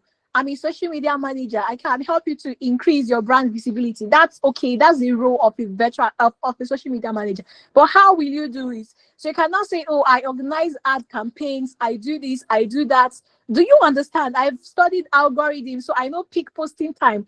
I don't know if you guys are following what I am saying, but you just have to be following what I am saying. Please endeavor to follow me. Do you understand? So now you're going to tell us, what are you doing? What have you learned? What are your strengths? What are your disciplines? Do you understand? Why especially will I want to work with you. You get what have you done in the past? What have you achieved in the past? What are your what's I don't know, if you're at an interview and they ask you why should we hire you, you know that if you make one mistake, it's over for you. That's how you should treat your about section. Make sure it answers the question, why should I hire you? This silly question, why I answer this question a lot. What do I do when I don't have experience? Volunteer. Find somewhere and volunteer. Do mock projects. Even if you don't have experience, you know what is expected from someone who is doing what you are doing. If you're learning social media management, even if you've never done a role as a social media manager, you know what is expected of you, right? You know what a social media manager is expected to do. That is what you should put in your about section. Whether you've worked for someone or not, you will always have a first job. You will always have a first job. And even if it's your first job, you owe it to the person who employs you to do it properly. So I don't know why I always get this, what if I don't have experience? If I come to hire you, you tell me, no, please don't hire me. I don't have experience. It's weird. Please don't wear it as a badge. Everywhere you're going, I don't have experience. You have experience in Jesus' name. Receive it. Put what you will do. If you've not done anything, put what you will do, what you are capable of doing. That is what you should put there. Now that said, the next part is your experience. So now, even with no experience, you will owe it to yourself to reinforce your confidence. Package your profile in such a way that if I come to your profile that I want to hire somebody, I will never pass you by, no matter how high my standards are. That is what a well-optimized profile should look like. It should be such that no matter how high my standards are, you must meet it. Do you understand? So if you don't have any experience to put, okay, let me start with people with experience. What should you put on your experience section? Do the jobs that you've done, obviously, the courses that you've learned, right? Your volunteer projects, your academic achievements, awards, certificates, every single thing you do, put it there on your profile. And now don't just put the picture. I think we're running out of time. Please, you can check my profile, check the experience section. You will notice that I explained. You don't just say, oh, I was a social media manager. Explain what you actually did on the role. You get. So it's not enough to just put a certificate there. I need to be convinced that you actually learned this thing and you actually know what you are doing. If you don't have experience, you can add online courses that you've learned. You can add the personal projects that you've done. Of course, you can add your volunteer work.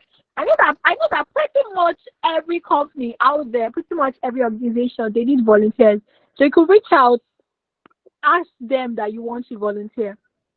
And now another section is the skills section. Now that skills is what your skills on LinkedIn. It determines who sees you and what types of role you attract.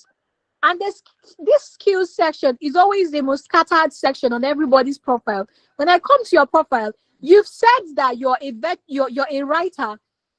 I'm not seeing just okay. Let me quickly put it out there that the skills you display on your LinkedIn, it should match your brand identity. It should match what you are doing on LinkedIn. So if you say you're a writer, your skills should be stuff like editing, proofreading. Do you guys understand what I'm saying? Do you follow? So it should be skills that complement what you do. That is what should be put on your skills section. So you cannot say you're a writer and then I'm checking your skills. I'm seeing midwifery, things that don't just match. I'm seeing midwifery, I'm seeing makeup artists, I'm seeing things that don't add up. I'm like, are we still I don't know, but just make sure that your skills, right? Make sure that it complements your brand identity. Because imagine you come to my profile now, I check my skills section, you're seeing photography, I don't know, funeral planning, silly things that you'll be very shocked, like from where to where, how did we get here? You get. So Don't confuse your audience. Now, of course, I think I also have to talk about your content. Now, your content is what determines if you will be visible or not, nothing else. So now, if you want to make content that is visible, that goes viral, the first thing is that if there's anything I know, any kind of content I know that works in every single social media platform, take my words to the bank, it's value-driven content. People want to learn. People want to what? They want to learn. So if you found your audience, my audience, I have an audience of remote workers.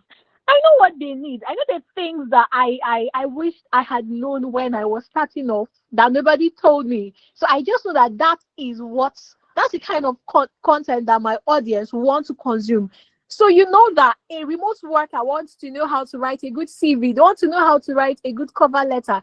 They want to know how to spot scammers so they don't lose their money. They want to know how to pass interviews.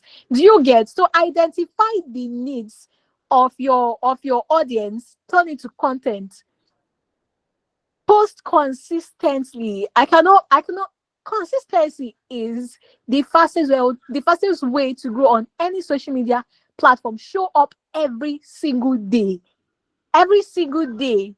Show up with a good post. You cannot be unlucky for 365 days. Is not possible as long as it's social media that we are talking about. As long as it's social media that we are talking about, you cannot show up with value every day and you will not go viral. It's literally not possible. It is not, they normal to do. I've not seen it before. Now, I want to say something. If you're building a brand, as long as that brand is professional, try your best, try your possible best not to want to do what others are doing. To build a professional brand, you need discipline. I know that there are certain topics that you know that if you post this thing, oh, everybody will swallow it, everybody will digest it, you will go viral. There are certain posts that are very, very relatable, that people will find relatable, right? And you just want to post it. You want to post about Aisho Speed and what happened during his visit to Nigeria. You want to post about Shehu Kuti and Whiskey. What do you guys think? These are things that will trend, right? But it's just not in alignment with your brand. The goal of building a LinkedIn brand is to be the first person that people think of when they need something in your niche. If you think remote work, I want you to think Choma Amadi. I don't actually understand what I am saying. So if today I post about remote work, tomorrow I post about trending topics, you will not know where I stand. Now, the only time that you now have the luxury to post whatever you want is when you know that you have established your brand as an authority. When you are at the starting out stage, please be disciplined. I cannot emphasize this enough. Otherwise, you'll be stuck for a long time. You have to cultivate discipline. And even if you want to post something relatable, find a way to bring it in. That's where creativity comes in. Find a way to find a way to just put in a lesson from your niche. I don't know if you guys understand what I am saying. You just have to have a strong brand voice. That's how to win on LinkedIn, especially. Now, that being said, you can share lessons, share progress, share personal growth tips, and of course, celebration posts, right? They go very viral on LinkedIn. Celebration posts, I'm glad to announce. I would love to announce. That's why people lie a lot on LinkedIn. Please don't shoot the messenger, but people lie a lot. Bro, there are certain posts that I will see on LinkedIn, and I'm like, am I a goat? Why did this person post this kind of thing? Like, what do you think of the people who are going to read this post? You didn't even try. You didn't even try. You didn't even try to reduce the number. You're calling this kind of number for us, and we are telling you congratulations because you don't want to say we are negative. It's so weird. Please don't do it. I'm very serious. I very much believe that any foundation built on lies will not stand. One day, somebody will summon courage to call you out on your bullshit, and people will back him up.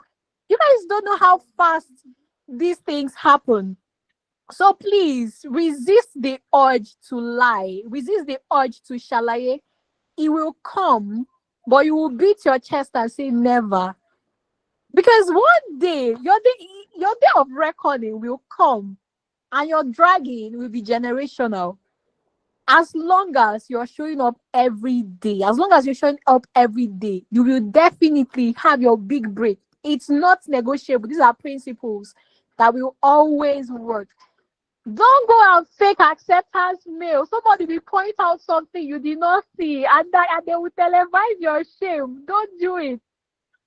Honestly, I don't know. I lack words with which to actually even explain this thing. But please, I beg you, don't do it. Okay? So that they'll not pushing you from LinkedIn. You will pack your things and go away. All right. So I think the last thing I want to say, I think my time is up. But I want to talk about networking. So I don't know. So I think this is for this. I think this webinar is majorly for students, right? Do we have law students? Is there any law student on this call? Let me know in the Yeah. chat box. Okay, we have. Okay, Ini, hi. I think Ini or Lua. Ini, this is my Ini, right? Yes, yes, yes. Okay, hi. All Yes, I'm right. preparing us so. I'm so sorry. All right, so I think we have law students on this call, right? Let me talk about networking.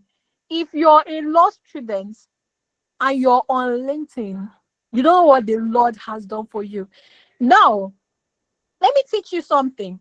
Now, you don't have to, there are people on LinkedIn that they don't want to be influencers, and that's totally fine. Do you understand? You can use LinkedIn. LinkedIn kind of puts every single person on a level ground. So let's say you want to intern at a law firm. Take Templars, for example. Let's say you want to intern at Templars, and you know that unless you have a referral, or unless you have an insanely high CGPA, you will apply 20 times and they'll snub you 22 times. So if you're in that category, right, let me tell you what you should do. Now, optimize your LinkedIn profile. Like I said, don't go and be looking like a goat to enter somebody's DM. They will snub you, definitely. If it's me, I also snub you. I don't know. There's just something in human beings that kind of profile people. If someone comes to talk to you, even if you don't intend to, you will size them up.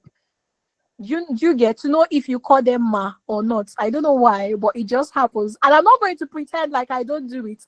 I'm sorry if you guys don't do it, but I do it, right. I'm so sorry. I just have to explain how these things work so that you will not go in with high expectations. I want us to be very realistic here. So let's say you've optimized your LinkedIn profile. You can speak good English.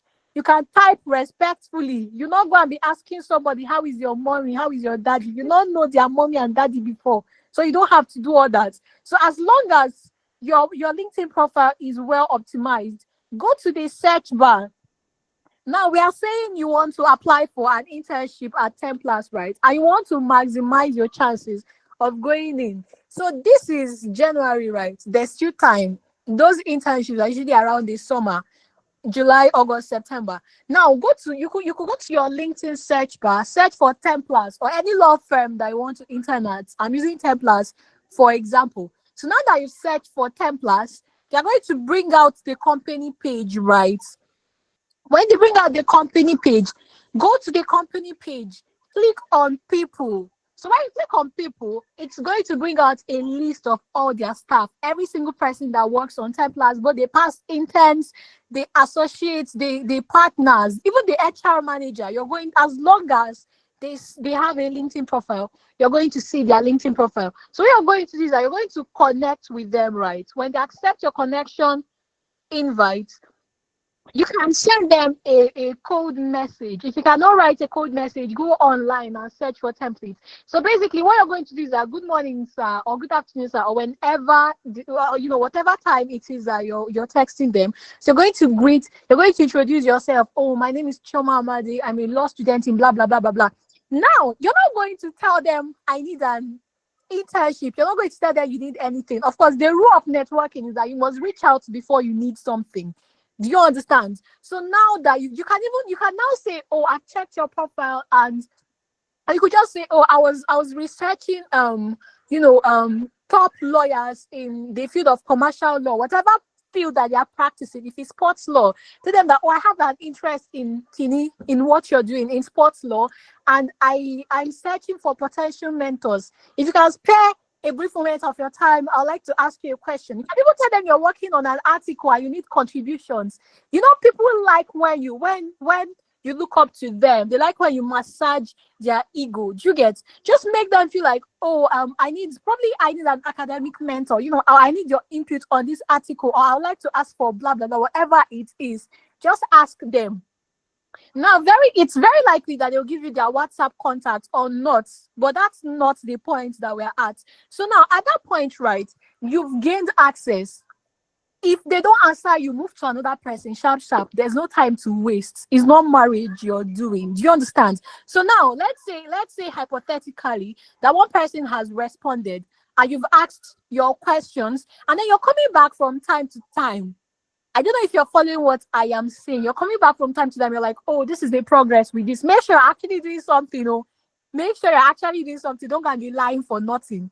Now, let's say you have a question, or probably something happened in school, or you were asked a question. You could just say that, oh, you had to do this assignment, and this is what you did, but you're not sure if it's correct. So you don't ask them, just keep asking them questions. You understand? So at a point, definitely, they will give you their WhatsApp contact, or whether they give you or not, it's still fine. So you check in from time to time.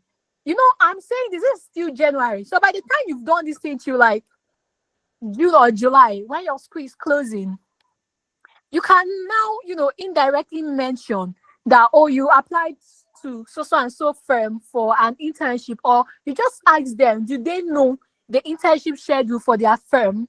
Do they know when their firm starts accepting applications?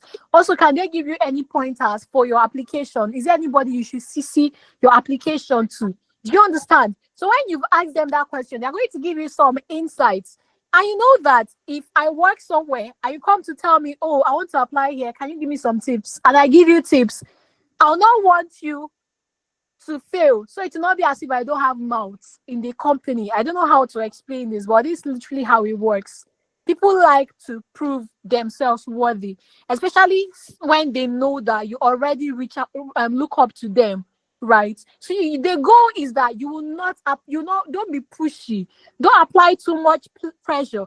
As a matter of fact, let them know that you want something. That's why I am like, if you need something in December, start grooming grooming is a very silly word, but you shall start talking to them from like January, so that by the time you need something, it will be a very, very soft landing. I don't know if you guys understand what I mean, but this is literally how people get internships. Most times, you don't even apply. The person might just say, oh, send your CV, and that's just it. So that is how to network on LinkedIn. And this pretty much applies to every other job that you want to apply for. If you want to apply for a remote work, you research the company, go and search for people who work there, ask them for pointers, ask them for tips. Do you understand? People like to prove themselves worthy.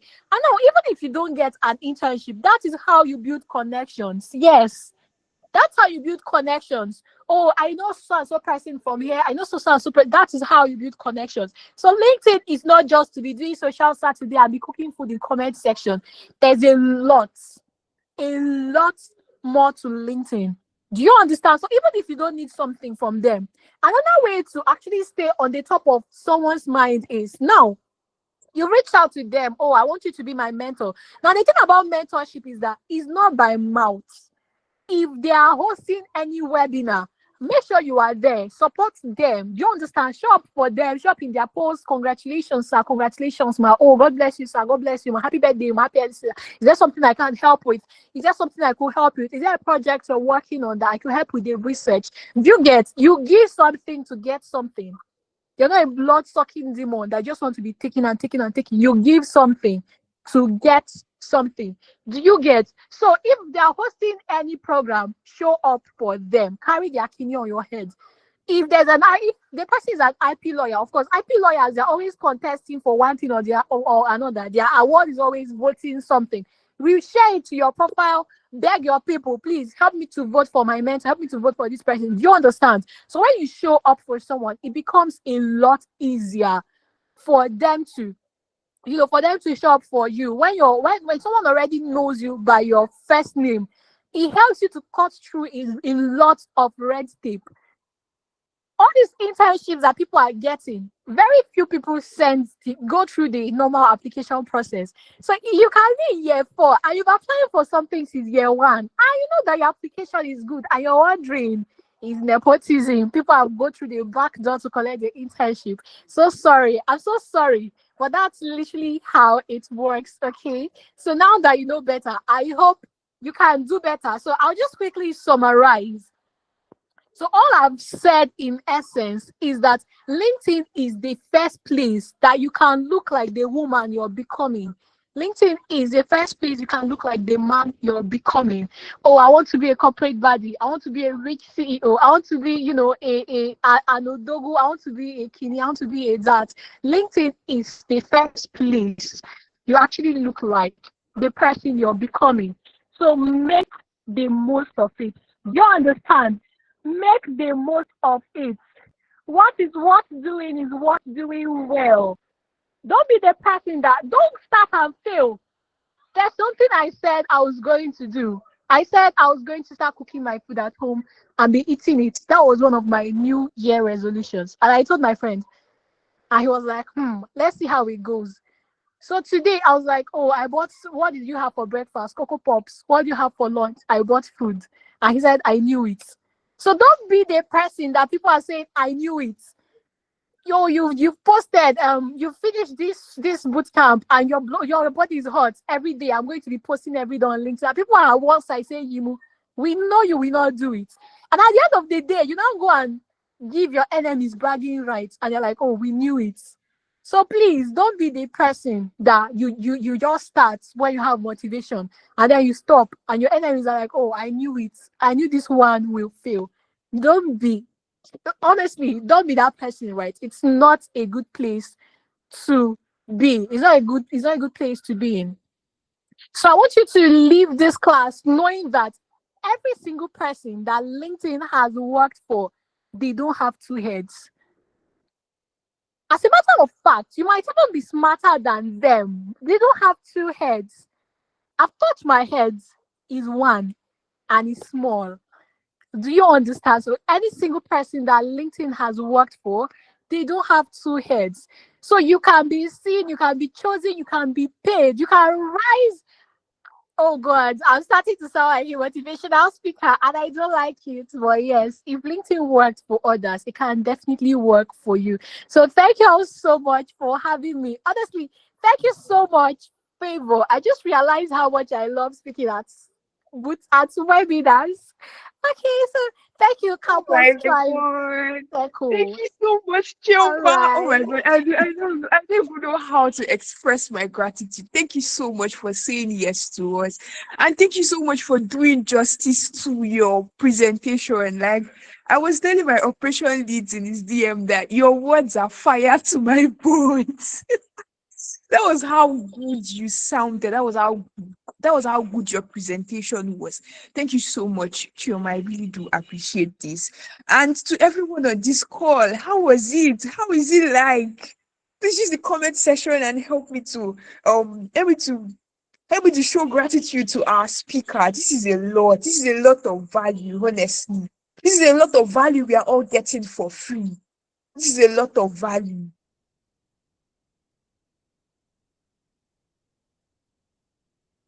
All right, so I don't know if I'm supposed to take questions. I'm so sorry. I just realized that I'm like 16 minutes behind schedule. I'm so sorry, guys. So please, Favor, am I supposed to take questions? And is anyone supposed to like anchor the session? So I'll just get the questions and answer them.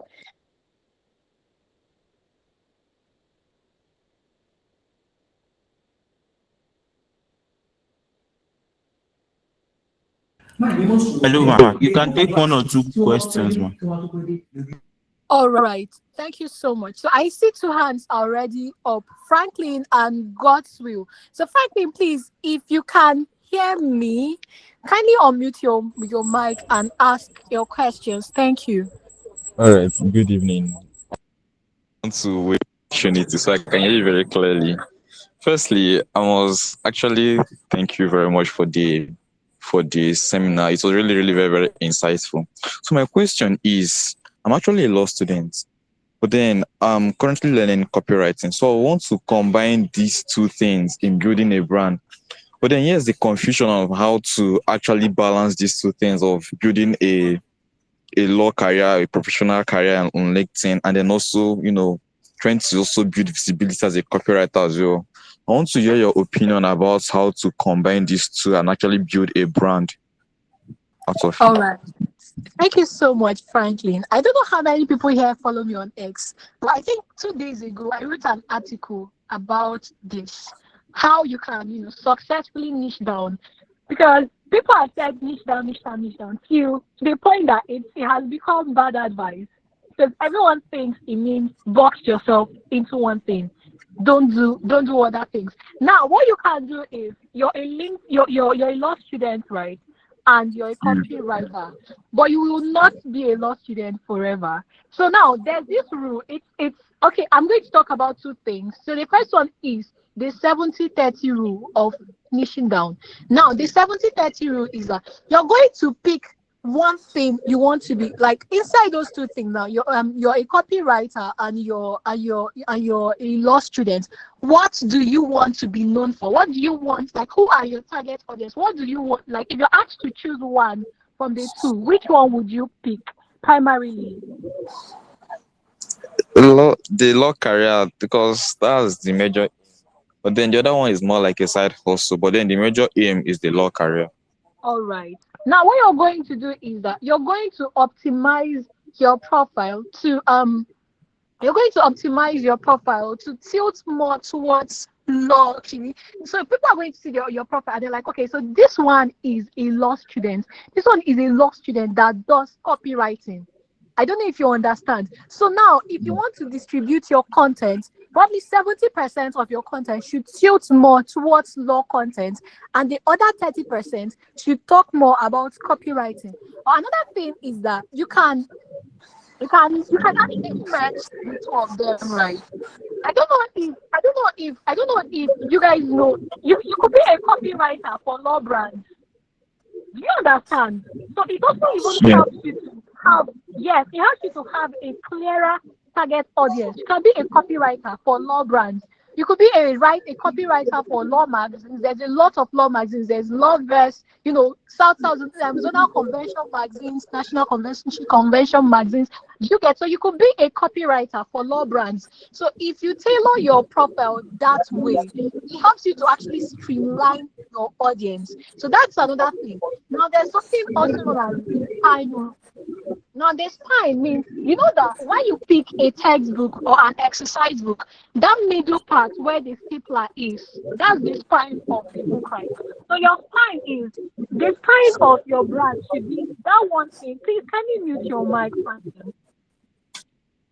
Thank you so much. So your spine, the spine of your brand should be that one thing you do, and then every other thing hangs over it. It's like when there's a tree, right?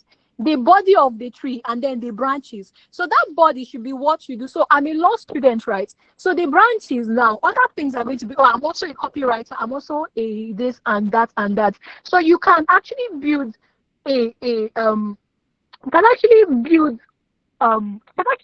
more than, doing more than one thing.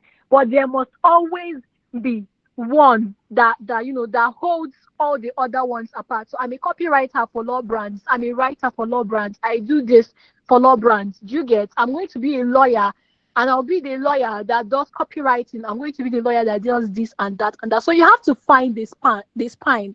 And like you've said, right, you want to be known for the law stuff.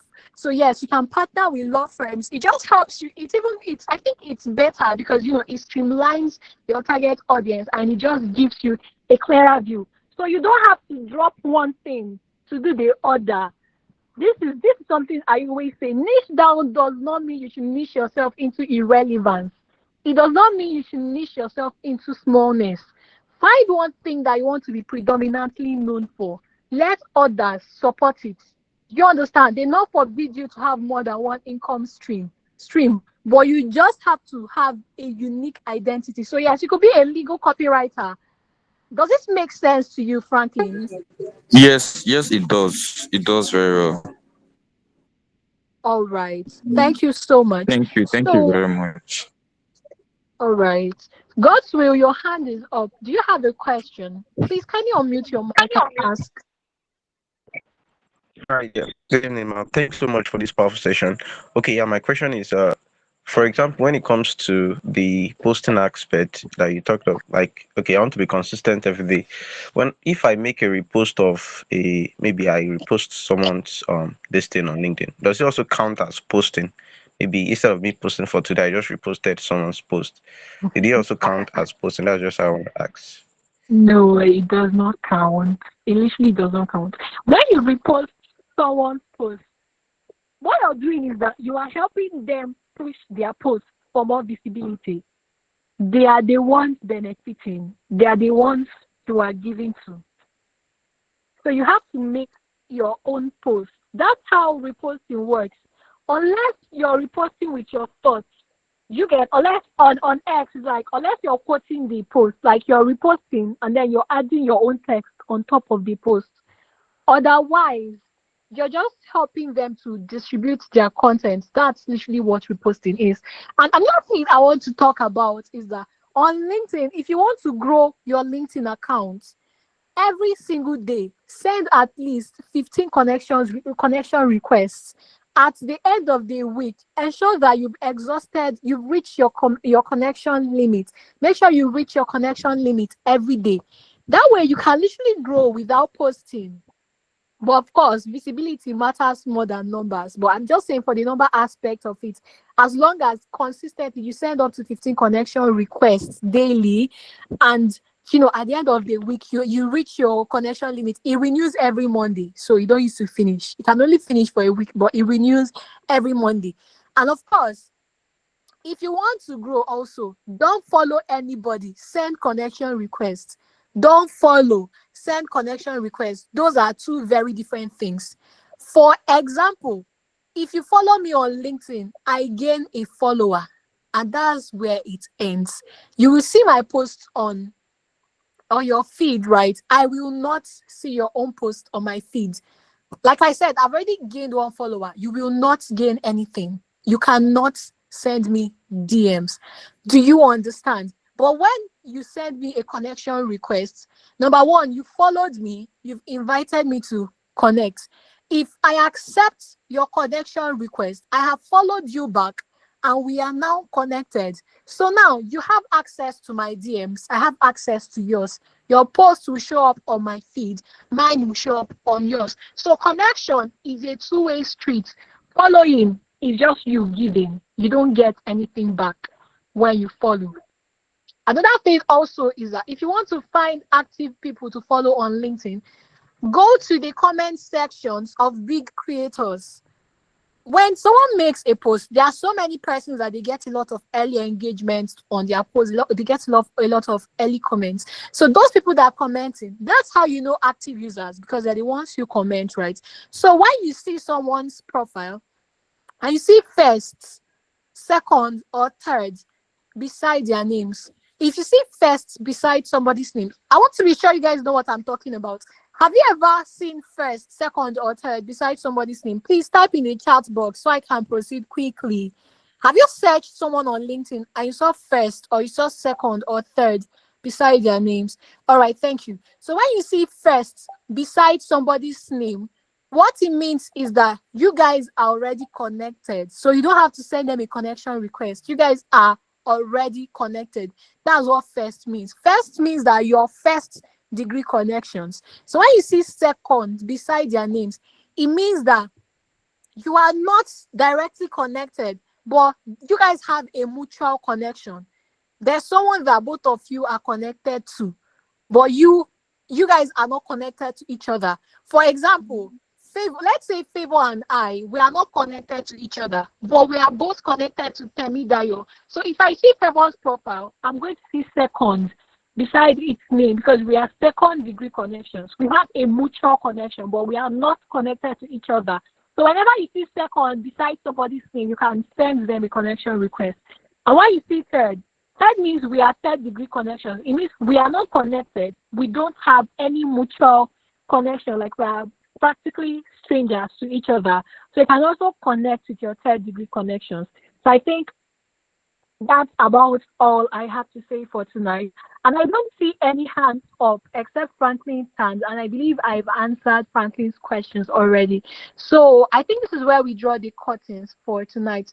Thank you all so much for having me. It was Thank such you so a much. pleasure. Thank you so much, Chioma. And yeah, you have a very nice voice. Thank you so much for your presentation tonight. We really do appreciate. And Thank you I've so dropped much. your X profile link on the group, and every one of us we are going to follow you. I've dropped instructions on how they can do that. Thank you so much for saying yes to us. I really do appreciate. So right now we are going to be bringing on board our final speaker for tonight, and she's no other person than Oluwabukolami. So I'll be reading a citation right now. A moment, please. So she's going to be taking us on leveraging LinkedIn for opportunities. So if you want to use LinkedIn to get internships, scholarships, research opportunities as a student, this is for you. You want to learn how to network as a student. You want to know how to build consistency and visibility without burnout on LinkedIn. This is for you. And I'll be reading our citation right now. And if you're excited to have our next speaker, please prove that to me. Use the reactions, use the comment section, and prove that to me. So Oluwabukolami Morenike Elesho is a law student at the prestigious University of Ibadan. That's my school, with a strong commitment to academic excellence. She is the founder of Academic Opportunities Hub, a website and WhatsApp platform designed to share valuable updates on scholarships, essays, and internships for students. The platform has already impacted over 2,000 students, helping them access vital academic opportunities and furthering their academic and professional goals. Our work in helping students to access academic opportunities also extends to LinkedIn, where she currently has over 7,000 followers. In May 2024, Oluwabukolami placed second in the Law Students Society essay competition, an achievement that highlights her strong research and writing skills. She was also awarded the Dr. Cynthia Umezulike Cash Prize in the third cohort of the HJIUF Internship and Mentorship Program in 2024, further cementing her reputation as a rising star in the legal field. She recently won the LSS UI Award for the most outstanding in social impact. She has also interned in Hilton Top Solicitors and at the University of Bedfordshire, United Kingdom.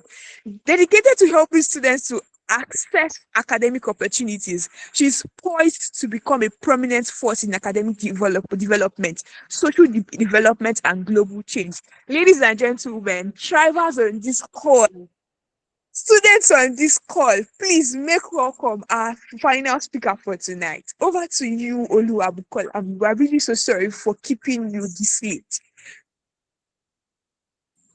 Oh my God, Favor. I'm so excited to join this call. Yeah, so good evening, everyone. My name is Oluwabukolami Elesho. Thank you so much, Favor, for inviting me once again to speak to these amazing people. And the way you took that citation, it's made my head swell. I was like, is this me? No, like, oh my God. So thank you, everyone, for staying here till now. Yeah. And I'm not going to be taking much of our time.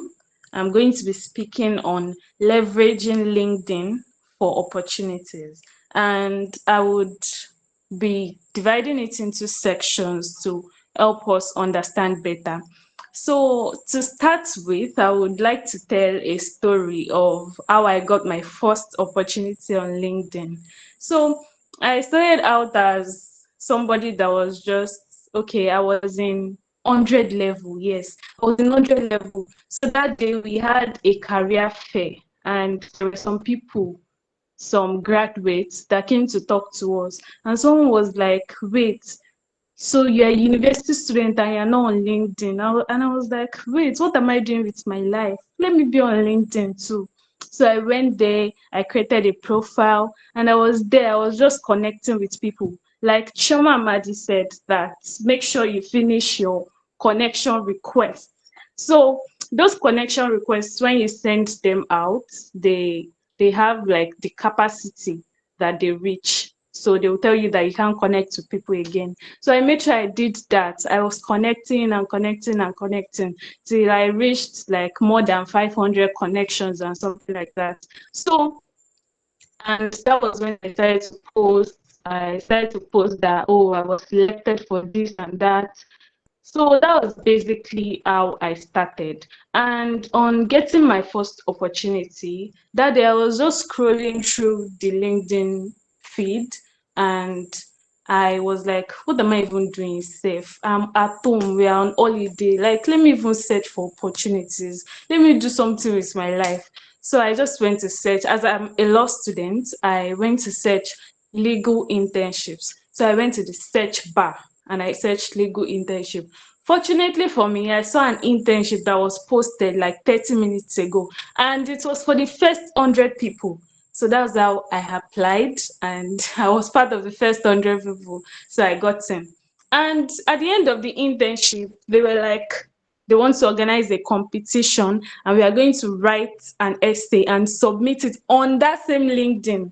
So I wrote it, I submitted, and I won the cash prize, which was 100,000 naira. And that was when I was like, this LinkedIn, you see money in it though. And I started showing up, I started being consistent. And yes, I started using LinkedIn to access opportunities. So I'm going to go to my first outline now. And yeah, it is using LinkedIn to access academic opportunities. So it is very self-explanatory, using LinkedIn to access academic opportunities. So I'm going to start with your profile. Your profile is, I think all the speakers have been talking about this. So your profile is what people first see. Like, it is what introduces you to them. They don't have to speak with you. Once they see your profile, they already know who you are. So I think the most important thing in your profile is your bio, or your headline, as you may call it. So some of us to just put student at Ladoke Akintola University. What am I to do with student at Ladoke Akintola University? Who are you? What exactly do you do? What can you offer? What value can you offer? So I think that's the first thing that needs restructuring. So mine, I help students to access academic opportunities. I also put founder academic opportunities hub. I put law students passionate about advocacy, writing, and impact. So I think that pretty sums like everything I do. And when Victory came on, she said that you have to tell your story. And I agree with that. Because if you don't share your story, nobody will know you. If you are just silent, you are just quiet, you will not be able to get visibility. People won't know what you are doing. So I have applied for an opportunity, not once, not twice, that the that the people that want to choose you, the recruiters, they actually go to check your profile. And during one interview, the interviewer was like, I checked your name on LinkedIn, I checked your LinkedIn profile, and I was impressed. And I was like, wow, thank God, oh, thank God, thank God that my LinkedIn profile is good, oh. And I got the position, yeah, I got the role that I was applying for. So we even heard of something recently that happened with Tunde Onokoya. He put out some job opportunities on his X page, and someone commented, I'm interested. And he went to dig out the person's previous posts where the person was using vulgar words on X. That was on X. So your profile matters a lot. If you know that you want to use your profile for positioning yourself for opportunities, you won't be reckless with it. You won't start posting nonsense. Yes, let me call it nonsense. You won't start posting nonsense when you know that, oh, this is what I want to do. I want to use my profile to make money. I want to use it to get opportunities. I want to get scholarships. I want to get internships. Do you now expect somebody coming to your profile and they are seeing you posting rubbish? They are seeing you doing nonsense, or worse, they are seeing nothing at all. So that's not good enough as a student. So the next thing I want to say is that positioning yourself and structuring your profile matters a lot. And this LinkedIn is like another version of your CV. If you go to my LinkedIn page, you see it's like my CV, because you see all my achievements. You see winner, first runner up, this one,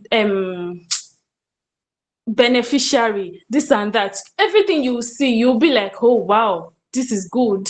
So it's like you're telling people, oh, this is who I am, this is what I'm about, this is what I can do, this is what I've done, and this is what I'm still willing to do. So you can use LinkedIn to access different opportunities like scholarships, essays, internships. I want to tell you today that you being on LinkedIn, the search bar is not just for you to be searching nonsense, for you to be searching things that do not concern you. Yeah. The search bar is for you to amplify yourself, for you to search meaningful things, search for competitions.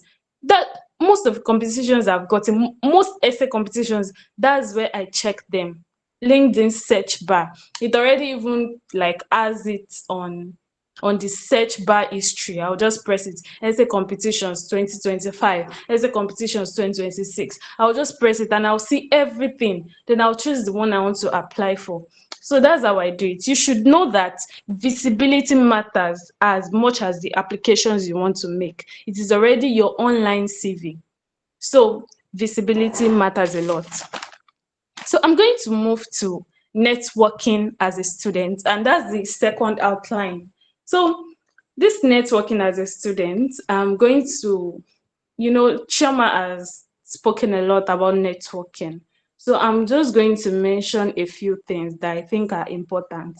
And that's that there's something called silent networking. Yeah, silent networking. You don't have to first brazenly go into people's DMs and message them that, hi, I'm this and that, I want this and that, I do this and that. And, you don't have to message them directly. You can engage with them by commenting on their posts, by being consistent in showing love for what they do, and engaging with their posts, sharing reflections that attract the right people. What you post sometimes attracts people. When they say that, oh, this person, I'll use law as example because I'm a law student. Maybe, for example, you are posting law related stuff. Maybe there's a case that happened and you post it.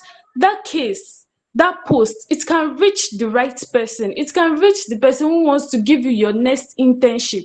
It can reach your future employee. So you can use your posts. You can use it to get to people. You can use it to network with people. You can use comments on people's posts to network with them. So my own strategy is that you don't just go straight into people's DMs and ask that, oh, can I be your mentor? Can I get a laptop from you? Yes, that's what some people even beg. Can I get a laptop from you? Can I do this? Can I do that? So I think the first thing is that you have to identify the people you want to network with.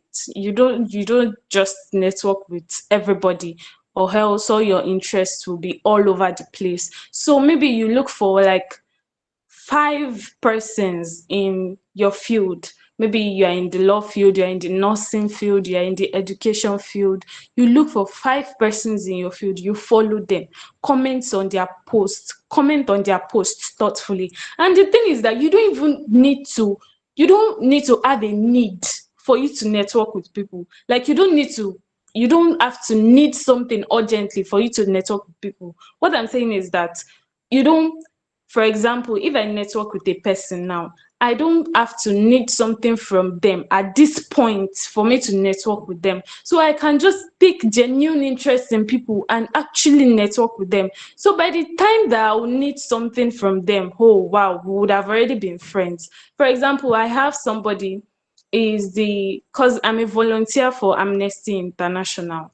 And the day I met this man, is the country director, is the Nigerian director of Amnesty International. It is a human rights organization that is very big. So the day I met this man, I was reading a book, and the man was also reading a book. And the man was like, which book are you reading? And I was like, oh, this is John Grisham's book, blah, blah, blah. And I was like, sir, can I get your contacts? Can I do this? Can I do that? So I kept engaging with the man's posts. Anytime I see status, I would like it. I'll do this, I'll do that. Until recently that I needed an internship opportunity.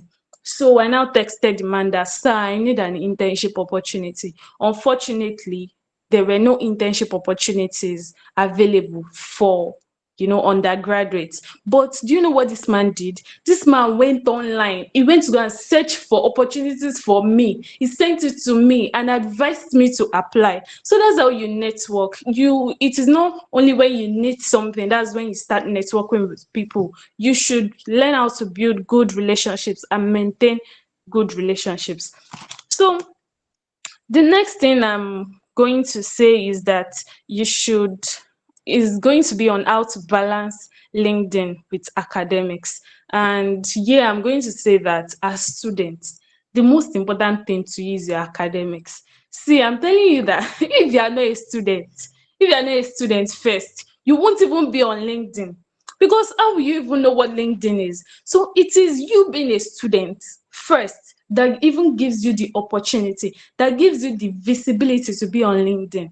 This webinar that was organized, it was organized for students. So we consider you to be a student first before any other thing. So when you're already doing something that is affecting your academics, that is making you neglect your academics, you should sit down and think about it. So first, if you see that, oh, you started becoming visible on LinkedIn, then you're now responding to people's posts, you're posting every day, you're doing this, you're doing that, okay, and it's working fine for you, congratulations.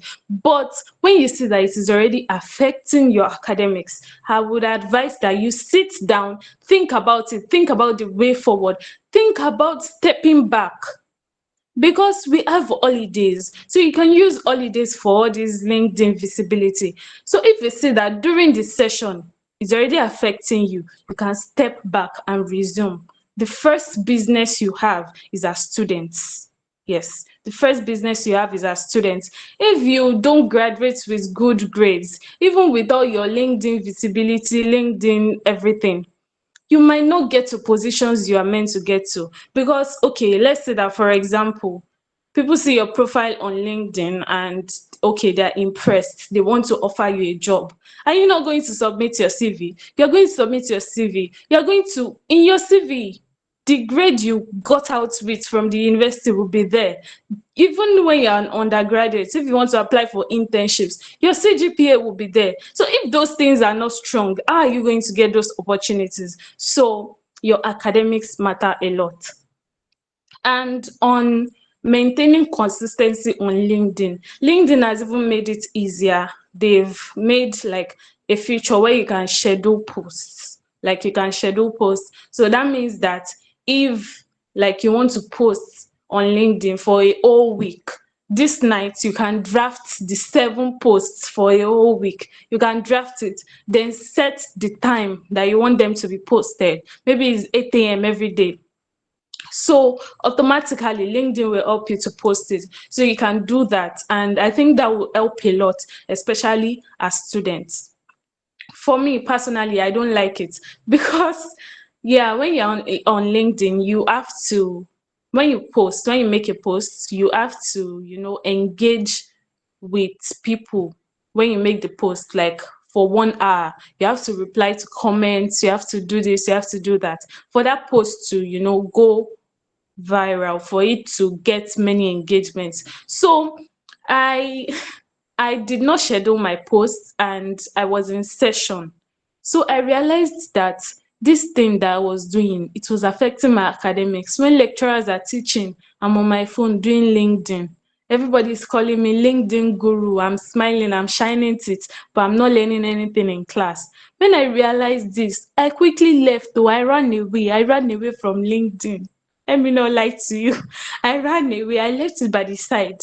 And now that we're on holiday, I came back. Though I've not like gotten the strength to begin my consistency like again. But the thing is that whenever I want to start, I can start. I'll pick up from where I left. Yeah, that's it. So another thing I want to talk about is using LinkedIn as an academic growth tool. Like you can use it to grow academically. And I'm going to give you like actions, like things that you can do to use LinkedIn to grow academically. And the first thing is going to be that you should identify, like go online, identify the 5 companies you want to work with in the future. Me, I know that I want to work with UNICEF in the future. I know that I want to work with the United Nations, if the United Nations still exist at that time, sha. But I know that I want to work with the United Nations in the future. I know that I want to work in so many places. So you go online, search for these companies, then go on LinkedIn, search for their names, see if they are there, follow them. So these companies might have opportunities. They might have opportunities for you. They might have things you will apply for that will position you, in the right place for you to have a career with them in the future. So another thing I want to say is that this internship that I mentioned at the beginning of like my coming on year, that I mentioned that 100,000 naira. So the founder of the organization where I intend, the founder is a lecturer at the University of Bedfordshire in the United Kingdom. So after we finished that internship, I made sure that I was still in contact with the founder. Like I was still in contact with her. I was still checking up on her. That's what I said about maintaining relationships. I was still commenting on her posts. I was still doing things. So there was now an opportunity to intern at the University of Bedfordshire, though it was virtual. Do you know what happened? She sent it to me to apply, and I applied. So that's the importance of being consistent in networking, yeah, and also positioning yourself well. So another thing I want to say is that you cannot be an expert when you start. Of course, nobody's an expert at something that they just started. So you can learn. You can check how people post, people you admire, people that have spoken here today. You can check out their posts. You can check out their profiles, check out the opportunities they've applied for. Check out, that's one thing I do. If I see somebody and I admire them, I go to their page, and luckily enough for me, if they have like a comprehensive LinkedIn profile, I check the opportunities they apply for.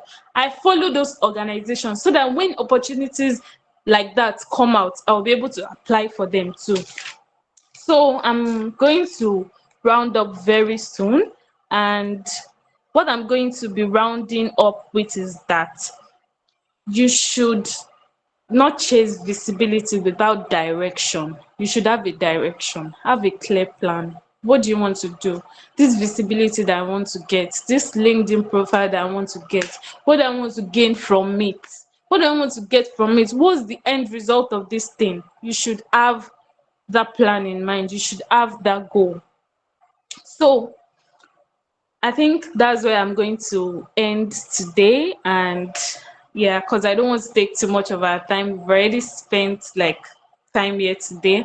So I hope you all enjoyed what I've said, and I hope you all got one or two things from it that can benefit you. So I'm going to open the floor for questions now. If you have questions, you can ask them. Thank you. Palambi, thank you so much. Thank you so much, my woman. That was a beautiful presentation. And you know why I actually love your presentation is because you actually came from the angle of being a student. And of course, every one of us in here, we are all students. So if there's any presentation that is very, very relatable to us as students, especially in terms of getting opportunities, this very presentation was very, very relatable. Ladies and gentlemen on this call, ladies and gentlemen on this call, amazing drivers, amazing undergraduate students, please, a round of applause, a virtual round of applause for our speaker. That was an amazing presentation from me. Thank you so much. Thank you, Everybody go Favor. to the Thank you for your comment. kind words. Yeah, I think everybody go to the comment section and type 2026 is my year of getting opportunities as a student. Go to the comment section and type that. 2026 is my year of getting opportunities as a student. Go to the comment section and type that. Yes, I can see Favor Boluwatife. He's saying thank you so much, Bukola me. Onye Mary. I'm so sorry. I'm even an Igbo lady, and yet I'm finding it hard to pronounce your name. I'm so sorry. Everybody thank you so much. Yeah, Nancy is saying 2026 is my year of opportunities as a student. 2026 is my year of getting opportunities as a student. That is the spirit, that is the goal. And I'm very happy that Oluwabukolami has done justice to that. You now know how to search for opportunities on LinkedIn. You now know how to use the search bar to look for them. And then you also amplified the fact that you also have to build your brand. You have to be visible as well, so that you don't just apply like every other random student will do. You want to build a brand on LinkedIn that would, it would add more flavor to your application when you're putting out the application. So out of 500 students that would apply for it, you would be among that top 5 that recruiters or the selection team would be considering. So that was really, really beautiful. So right now we'll take questions. If you have questions, please raise your hand. I can see Nancy's hand is raised. Please, Nancy, you can have the floor. And please make sure to fill the attendance link. That is what is going to determine if you get a certification. Please fill the attendance link and drop 1 or 2 things you learned to show and prove to us that you were actually in this meeting. Make sure you fill the attendance link. Royalty and Lois, please, you can drop it on the group. And please appreciate my the operation leads of Campus Tribe Cycle in person of Habib Oluwashim Lore is royalty on the group, and also appreciate the community manager. She's Lois. I don't know if she's on the group. Both of them have really been instrumental to the planning of this amazing masterclass. And then our designers, too, CTC designers. I don't know if Favor is on the call, and then Noye too. They've really been instrumental to planning everything you're actually enjoying now. So over to you, Nancy. Please, you can ask your question.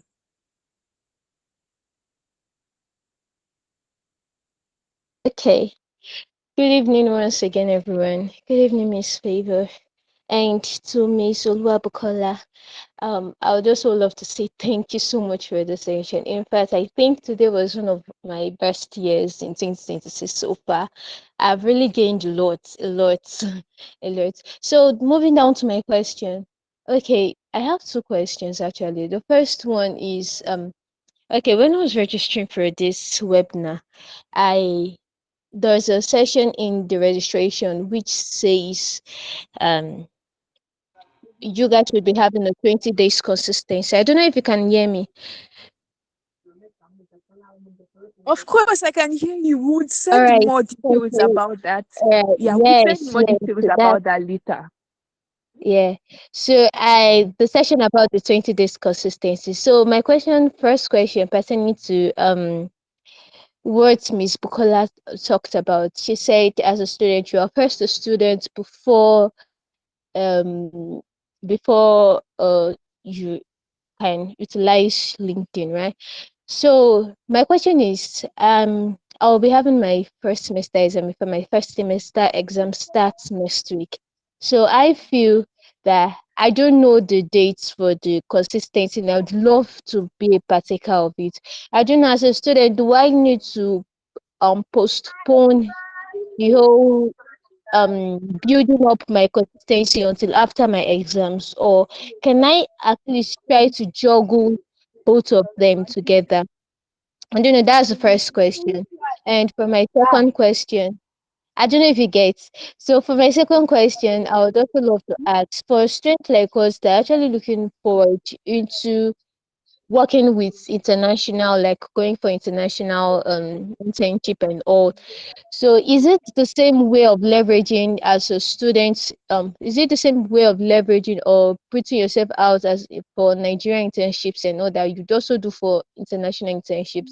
Also, for someone starting like me, like I said, with no insight of what we're actually to do. Okay, basically we're still doing the normal maths 101, physics 101 in school. So we've not started things that are actually pertaining to our course. And yes, we want to start from this point of 100 level to start going for internship. First of all, is it possible? Second of all, if it's possible, how do we put ourselves out in order to attract internship and opportunities like that related to it? Thank you.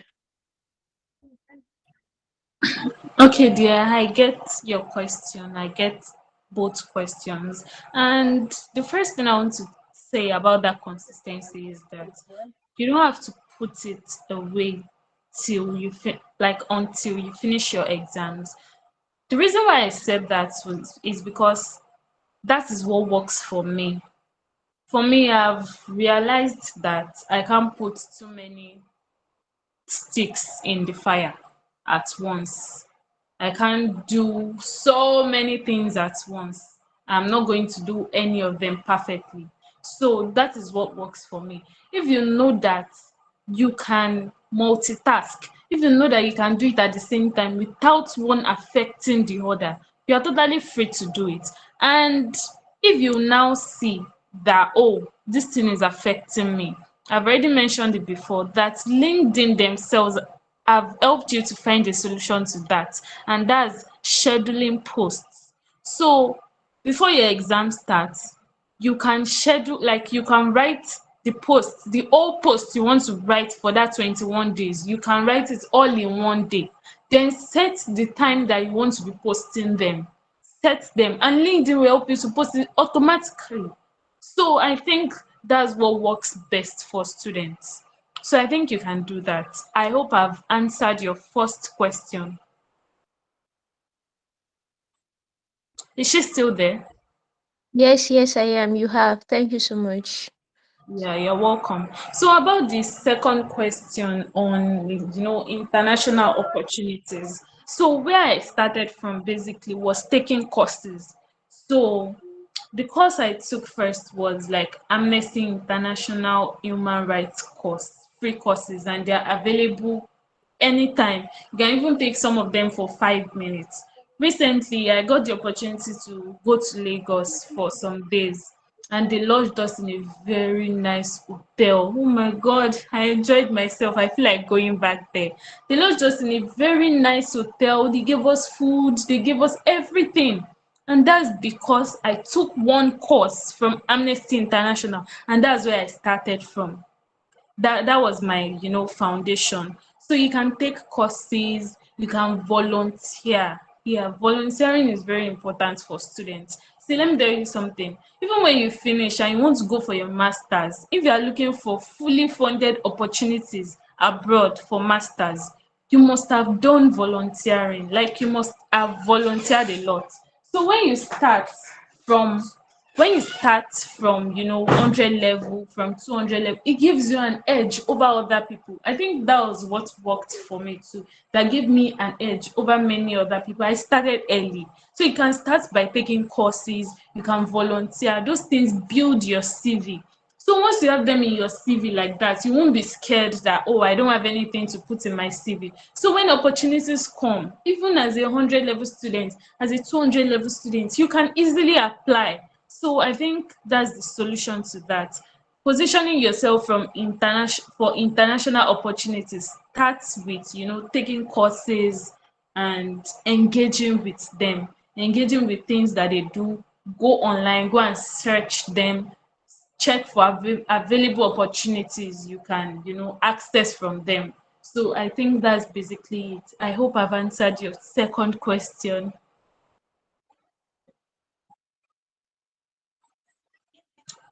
The question been answered. Yeah, yes, you have. For the other part, I think you missed one. The other part whereby I don't have an idea on my field, but I would still love to start like going for internship at this point.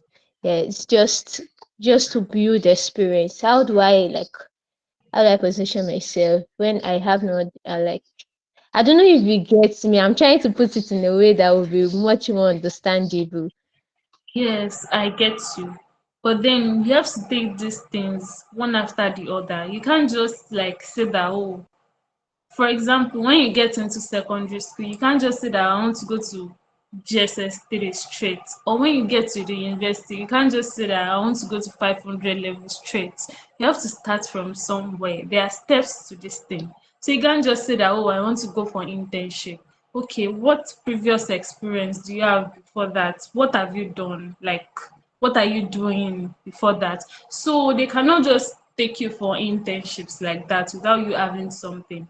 And things that I know that you can qualify for without having anything is volunteering. So that's why I said you should volunteer a lot. When you see volunteers are needed for something, outreach, do this, do that, you can volunteer for them. Those things are very solid in your CV.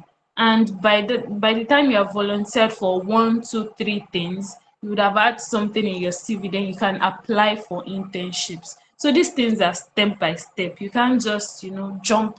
You can't fly some steps. So do you get that? Yes, my dude, thank you so much. You're Thank you so welcome. much. You're welcome. So Thank you, much. everyone. Yeah, Thank you thank for you so having much. me.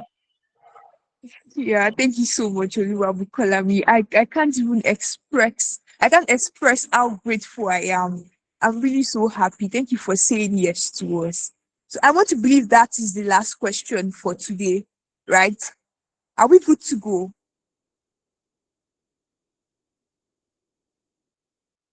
Yeah, so I want to believe that's the last question. And thank you. So I was it Mercy or Nancy that asked this very last question.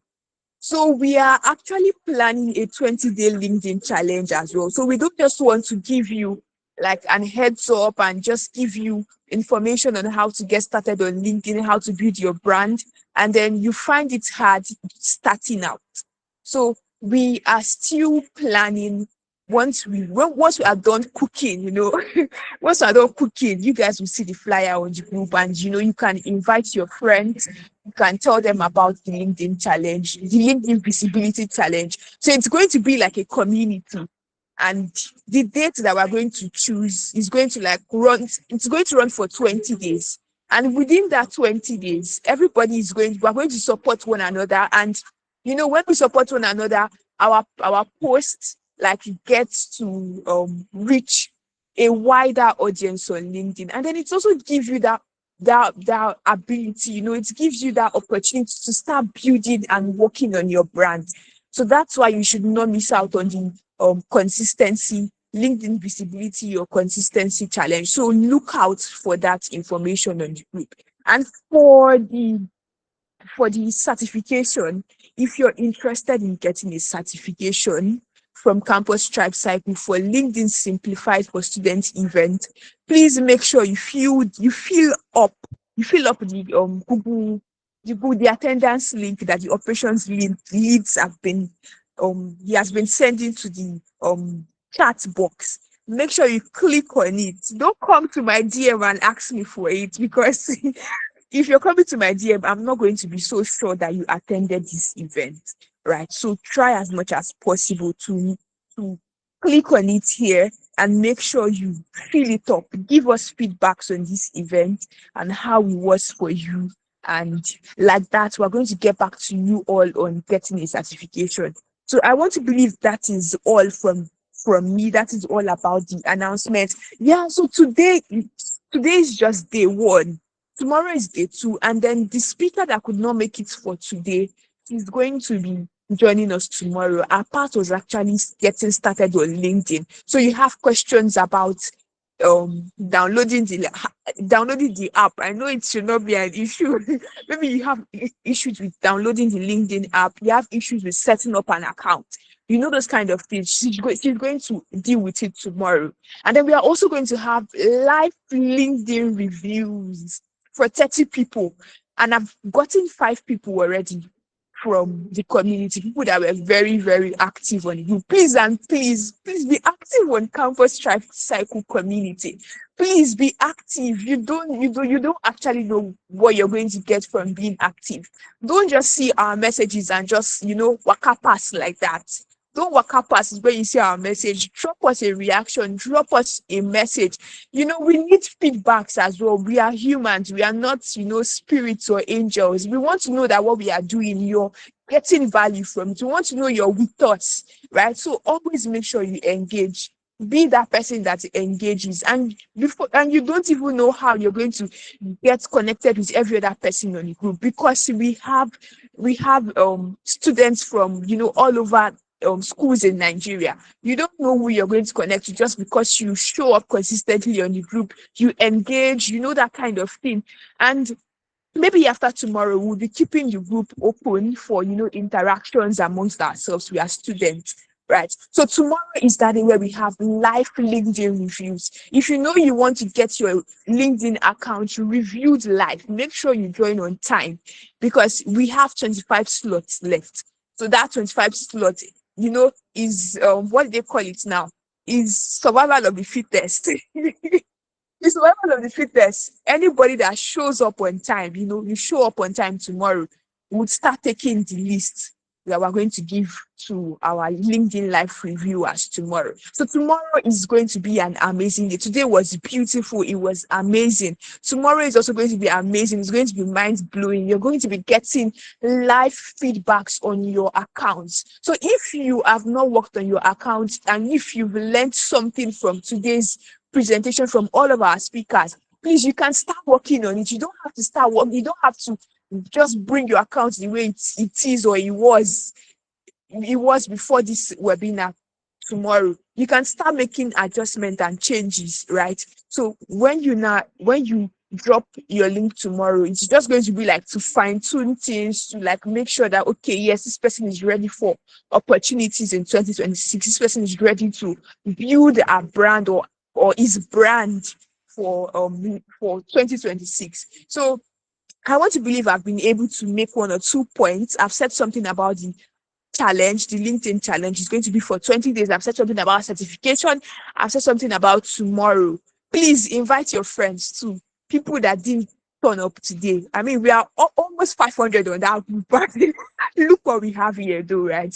So make sure you tell your friends you've gotten value today. Invite them over for tomorrow. So that will be all from me. Thank you so much, everybody, for joining. Thank you so much for having us, right? So we would talk more on the group. And we'll be opening the group for reviews too. You can say 1 or 2 things you learned today and connect with every other person that was present today. It was nice anchoring this event or hosting this event. I'm a professional event host. Please refer me. Yeah, so my name is Favor Madibugu. I also go by the name Michelle, and it was beautiful, amazing hosting and comparing this event with every one of us. Thank you so much for being amazing audience, right? Thank you so much. And please fill the attendance link. Bye, everybody. Bye, Trivers. See you tomorrow.